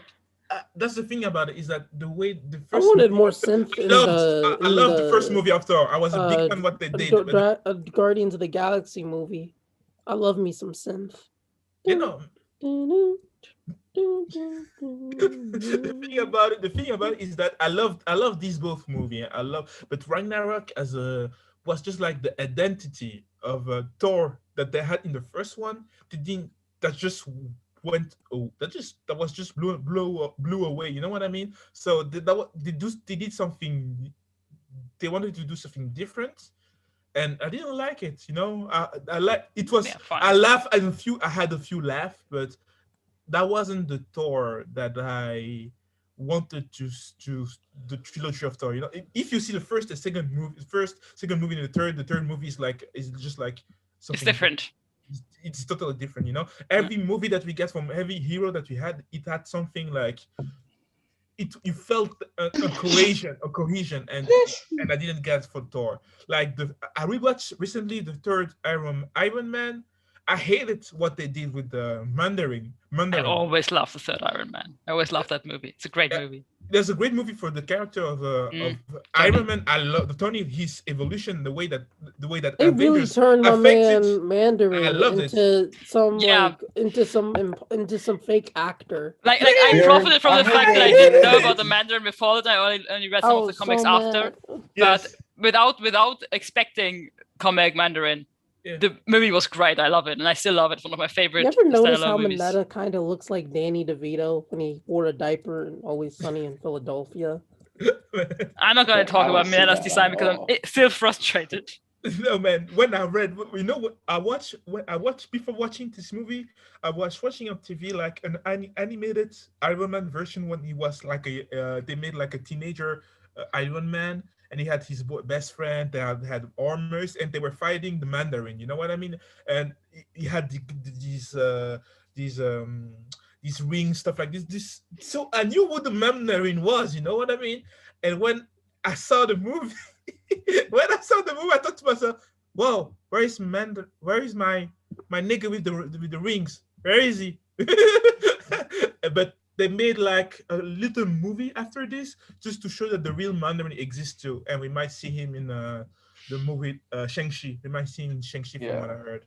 So yeah, I can't wait to see that man. And which movie?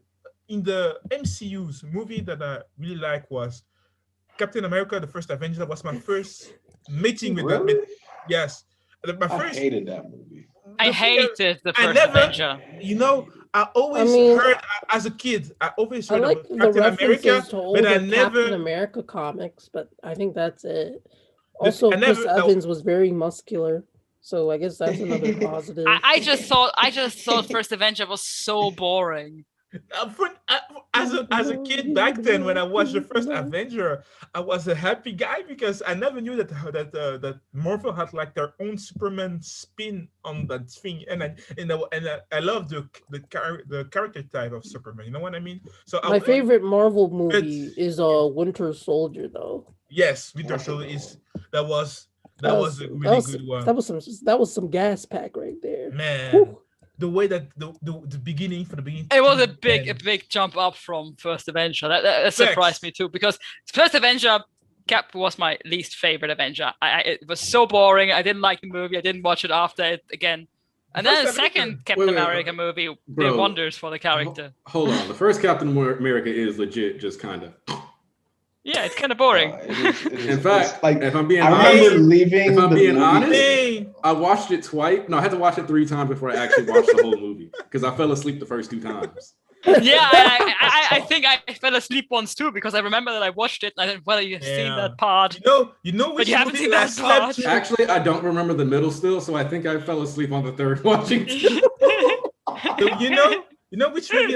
Hey, at least with Captain America: First Avenger, it was boring, rather than what CW did with Flash on their latest season, which is just straight up garbage. No, let's not talk about CW. You know which movie the MCU that I really slept through it was Captain Marvel. That movie. Okay. I have to be honest. I really like the Skrull guy. That is, I really like. I Who gotta was it, Mendelssohn? admit, I Very gotta like admit, it. as a believer in the patriarch, no, I'm playing. The Scroll Guy was the only redeeming thing about Captain Marvel. It was the best character. No, okay, so the issue with Captain Marvel, you want to know what the issue with Captain Marvel is? It's every other MCU movie. Like, it's half the MCU movies that have been made. She wasn't appealing whatsoever. Like, yes. So it's like, even if she's kind of like sassy or whatever, like, and like, I already don't like Captain Marvel from the comics. Oh God. Like, this one ain't no different. Does? This one ain't no different. Captain Marvel is the bootlickinest bootlicker. Like, literally, objectively a bootlicker. And she military, wasn't like. looking That's the thing about it. So yeah, like, I really felt the second Civil War in Marvel Comics, the second Civil War is directly caused by her trying to lock niggas up for shit they might do. Bro, honestly, I was just about to say that. Like this, you know, when Tony's on the right side of a Civil War, and something is going wrong. He was like, "Stop trying to play God. We're not gods." It's like it just runs off probability, not. And they're like, "Tony, you would do this," and Tony was like, "I learned from my mistakes, dumbass." Like, what are you talking about? Like, so yeah, no. They really had this. They really had Captain Marvel out here trying to be Trump with locking them up in cages. It's crazy. Like, she just don't resonate. Like, you know what's funny? Because earlier, Aniki, you said that DC should stick with the animated stuff, and it's funny that Marvel doesn't have too many good animated projects. No, except for like old school, like like Spider-Man from Spider-Man and X-Men stuff, right? Yeah. But outside Spider-Man and X-Men, everything else that Marvel makes when it comes to animation, it doesn't usually stick, especially when it comes to Avengers. Yeah. And I kind of figure out the reason why, because when they're making the animated projects, they usually are more comic accurate to how the characters are. And I don't know if you guys know this, but like how the characters are portrayed in the MCU are not like how they are in the comics. No, like Captain America is not like the Captain America you see in the comics. Is it even in the way that the comics partly changed to adapt to the movies? Yes. Some of them are trying kind to of like Guardians and stuff and like others. Yeah. Like the Tony became suddenly way more Robert Downey Jr.-ish in the comics too. Tony was an alcoholic. That's from what I remember. Yeah. He was an alcoholic in the first movie, but they didn't really stick that barely alcoholic. Yeah, it was more in the second one. I mean, he drinks in like 2 scenes. Just that. That's it. It looked more like he was just a party boy. That's all. Yes. No. That's what they did. But he was really in the comics. That man has issues with alcohol. He has a fight against this, literally. Yeah. So yeah, this man struggles with the bottle. It's crazy. Yo, man, that's when I sometimes I take time to listen to what Comics Explains, listen to Comics Explain videos, bro. And the thing that Tony, you get in Marvel, they have really moments that characters just have issues with their own. That's the thing about it, just facing their own. Like Tony with alcohol. You got Wolverine. There's a bunch of stuff wrong with him. Yeah, man. Wolverine with his bestial, the way that he's like, his inner beast that he has against him within himself. So yeah, that's really there is some nice stuff what they could do for later. And I also think MCU has done an amazing job casting. They have so far not really. I don't remember a figure that they casted wrong. No. I still liked Edward Norton more than Mark Ruffalo for Hulk. Yes. But even Mark Ruffalo works still. That's like high bar. Like the MCU doesn't have like straight up like why the fuck did you cast this nigga? Yeah. They don't have any of that. They've got some really good castings and then some like okay. Like Benedict Cumberbatch is Doctor Strange. Actually perfect. Pretty that's just perfect. Didn't see it coming, but was great. But then you get like some like pitch perfect ones, like Chris Evans is Captain America. That was perfect. That's perfect. Or Robert Downey with Iron Man. Perfect. Yes, perfect. That is the perfect cast. It was just the first cast that they nailed. Really. For the record. Also, a fun fact. the start of the MCU also revived Downey's career because he was struggling with alcohol. With alcohol, right? They could have done this in the movie, but no. He's literally like I think that's part of I think that's part of why they didn't do that though. They were like, let's not dig into his like actual personal wounds, like just the casting lines up. Yeah. Marshalla's Blade. I'm looking forward to that. Yes. Marshala Ali? Yes. Yeah. Oh, I loved him in Moonlight. So the thing about it is that I really hope that we see. Go watch it. I don't know how they will portray vampires in the MCU. I'm really happy to see Blade back. Man, we got Blade. Blade. I was a kid when I was watching Blade, the first one. Damn. Oh my god, that shit's so raw. That movie, I love that movie, but it's like so early 2000s. I don't care. Blade to the day one of the rawest niggas ever. Wesley Snipes killed that shit. I remember it was in the hospital. That nigga was like, he's walked up and they started shooting, and then like two white cops started shooting at this nigga immediately. He's like, motherfucker, have you lost your mind? I started dying, boy. Wesley Snipes as Blade. Somebody said the Green Lantern. They really got my man DC out movie. here for tax fraud.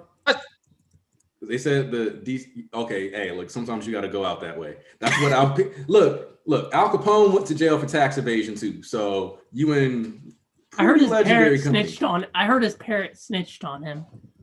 Who? Wesley Snipes? No, Al Capone. I think he had like a parrot, and it like told. I remember there was one mob boss that got caught by one of his parrots snitching. That's fucking wild. Can you imagine the way that? Actually, yeah. Let's build up to Galactus instead, because I don't trust the MCU to do Doom properly. I do not trust the MCU to do Victor Von Doom justice. Really? I believe that they could. I mean, they've done so good with so many characters, but the villains were a bit hit and miss. Every casting of Doom has been complete dookie. Because one of the biggest issues with Doom is that he's an antagonist, but not necessarily a villain. Yes. And nobody ever emphasizes the fucking anti-hero aspects of Doom. Like, I was reading something recently where like Doom was literally like popping up, like teleporting into Tony's house to be like, yo, bro, like we got to fix this issue. He's like, there's an issue, and I know like I need your level of tech expertise to help me with this. Even I'm still a person. A person. I mean, okay. Also, because I know we're not gonna get a proper Secret Wars, so I don't want Doom because we're not gonna get the him opening the door and then I'm being like, who's gonna save it? And he's like, it is I, Doom. Because there's a whole bunch of like time travel shit, and then it ends up being that like Doom. I mean, I heard the MCU might introduce the Living Tribunal and started like cult. The Loki TV show. We just got Wanda right now. Doom has a cult through time that when the multiverse collapsed was there to back him up. That's nifty.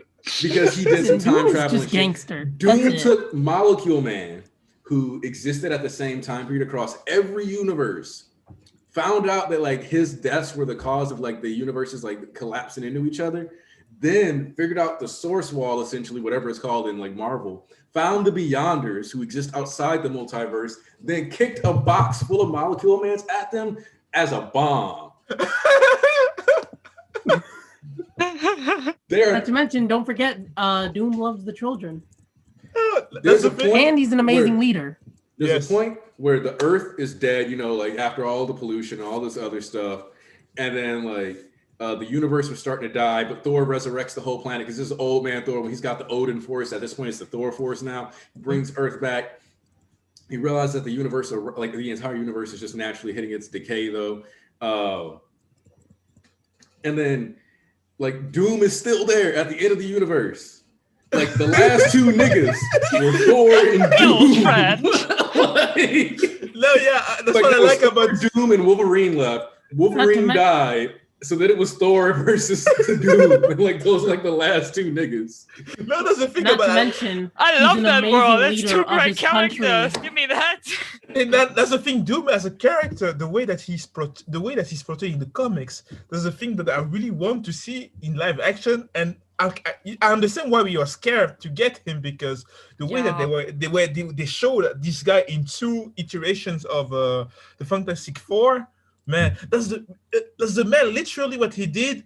Van Doom literally, that man goes to every places in the world. He looks like a villain to everybody, but in his own country, the way that he take care of people.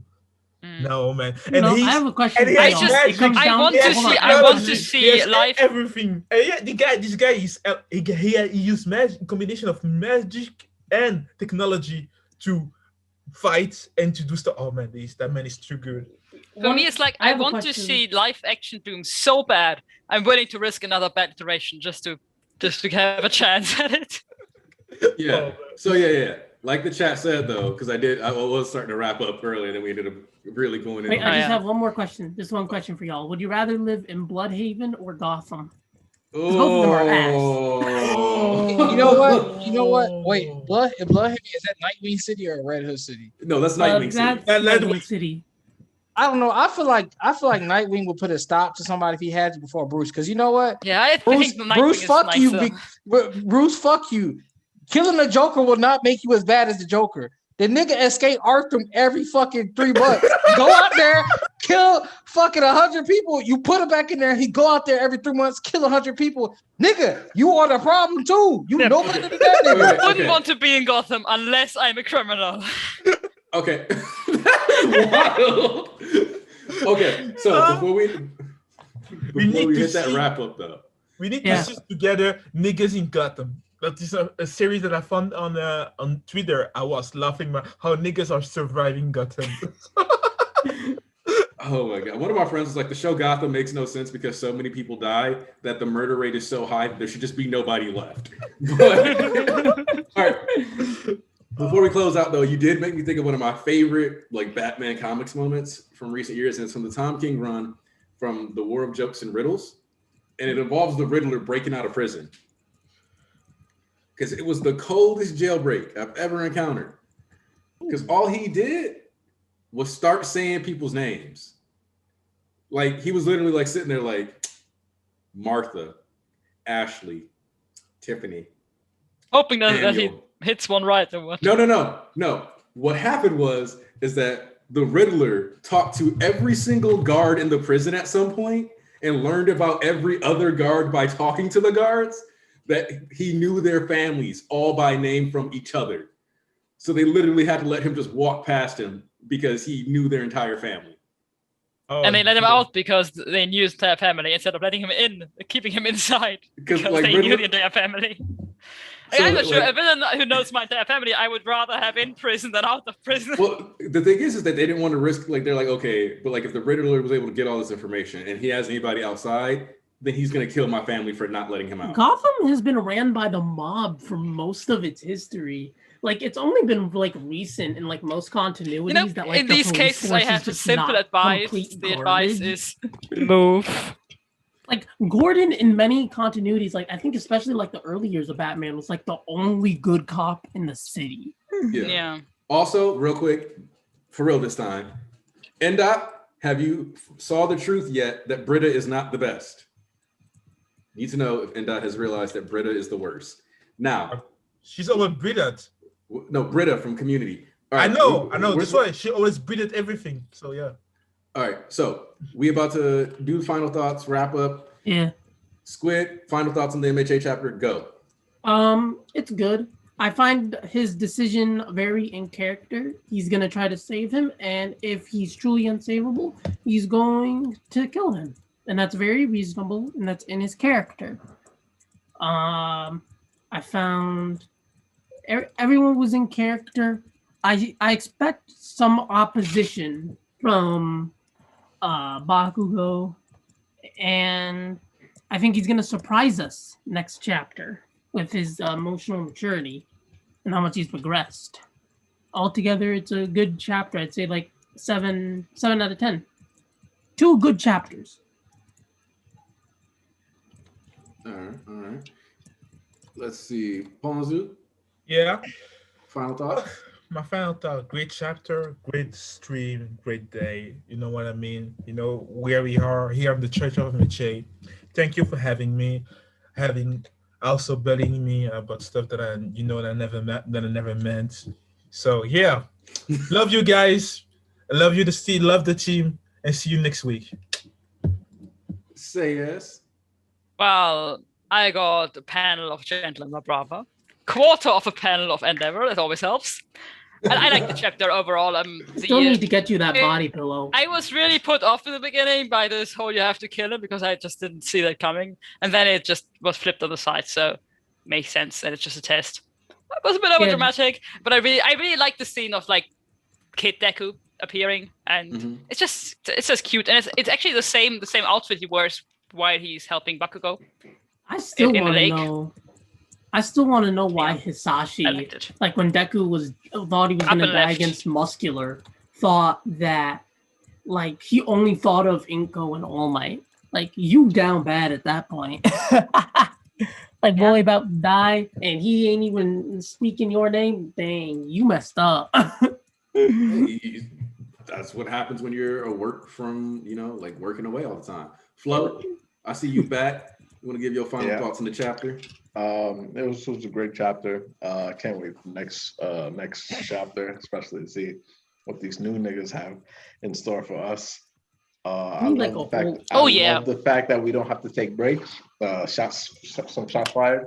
When was the last break? In December, when everybody was on break. Yeah, it keeps giving every day, every week. How do we stay winning? We stay winning against everybody. You know why? Because we keep getting. But DC is better than Marvel. I know you guys probably like the movies better, but overall, I love DC over Marvel any day. I can't mess with DC. You know why? Yeah, as long as you say the movies are better, I'm fine. In DC is some straight up ass. Just every single city is just garbage. So, unless I'm tripping, characters in the last break was November. Yeah, like the last break we've had. And we don't even get like I think Horikoshi is so excited with his own story. He just keeps on writing. He's like, this story is so good. I need to keep writing. I mean, yeah, I do feel like that. He's like, bro, I'm spitting right now. Yeah, I'm spitting. If you are in such a mood where you can just keep writing because it's so good and you like it and you like everything you're doing, then it just works. And he seems to be in that phase. I love it. I like it. Also, thank you, Indot. I'm glad you now see the light. It's all about the winger moves. Britta's the worst. All right. Appreciate that. Abed's a good favorite. Bonzu? What nice. Oh, wait, no, I did give you your. Didn't you already? Yeah. You looked like relaxed. I was like, oh, yeah, okay. Whew. Love you guys. Troy See, was this my time guy. I'm not forgetting people. No, in Community, Troy was my guy. Community, for me, it was Troy and Abed. This duo is so perfect, man. Confirmed, we're going to have a community stream because enough of my people have watched it now. So. Troy and Abed in the morning. Anyway. You already know, says no one Horikoshi stand for last day beat. It is undefeated of the East. What it do? Man, fuck it. Just like Endot said, 30 out of 10. 30 out of 10. Shit, this is infinite out of 10. 2 pleas with Horikoshi as per usual. My nigga never missed, so my faction never missed, boy. Ever. You know what I'm saying? Stay winning out here. I respect Deku sticking to his ideals, but also announcing the fact that I have to at least try and see where he's coming from. It's more nuanced, and like I said, black and white don't work in this world no more. You see where we at now because we try to paint it as black and white. But and just another approach to fucking balance everything out and understand, try to fix everything instead of with hands. We can understand a little bit more words that go into this thing more so than that. But like Horikoshi already said, thank God, Shigaraki not being redeemed. I'm good. We good off that. You're not going to betray his league and all the ideals they have come so far. But I'm out here for Deku trying to do what he trying to do. So it's all good, man. But listen, East, can't wait till next week. East, you know what's crazy? How we stay winning. We ain't going platinum. We're going double uranium out here. How do we stay winning? Uranium. I mean, have you stayed winning? Because I stay my goal. I stay winning. No. I agree with you. I'm in your faction, so we stay winning. We stay winning. But that's the honestly, I don't stay winning. I already won. I got the whole Endeavor. Thanks. Wow. You got all right. You got the everybody getting the big ego, so we shutting it all down now. Everybody talking about this and that. Crazy. Let me wrap this up. Listen, each faction top one. Horikoshi top one forever, baby. This nigga never for me. This shit is beautiful. Can't wait to this dumbass theory out the fucking paint next week. Oh my god. Woo! Oh my god, we stay winning. Good lord, I can't wait till this out the paint, man. Y'all better get them damn clown suits ready because I'm not having no more stupid ass theory, man. Turn my headphones up. Tell me, even though Ponzu won't rock the sombrero. Rock the sombrero. We need to cancel undefeated as a motherfucking everybody type in cancel Ponzu. Everybody. Love you guys. You know that. I love you guys. I love you all. Yes, fight hate with love. That's how we do it. That's what we do out here. We positive, we positivity, all that other good shit, that healthy shit, that spiritual shit. All right. That self-conscious shit. Once again, we appreciate all of you, especially people like Andrew Lolivar. I used to type long comments about Spider-Man. No, Google, I don't want to change my name. Siobhan Robbins, man, I can't remember everybody's name. I never. They're so long, these names. Listen, to every single one of y'all, we say thank you. Thank Hori. We thank whatever deity or non-deity you believe in. We out here being inclusive, in this joint. And thank y'all. Yeah, see, up. That's the first time Squid really just put a perfect little bow on it. So we out. Ain't nothing else to say, niggas. Church of MHA, leaving y'all. Have a good day. Goodbye.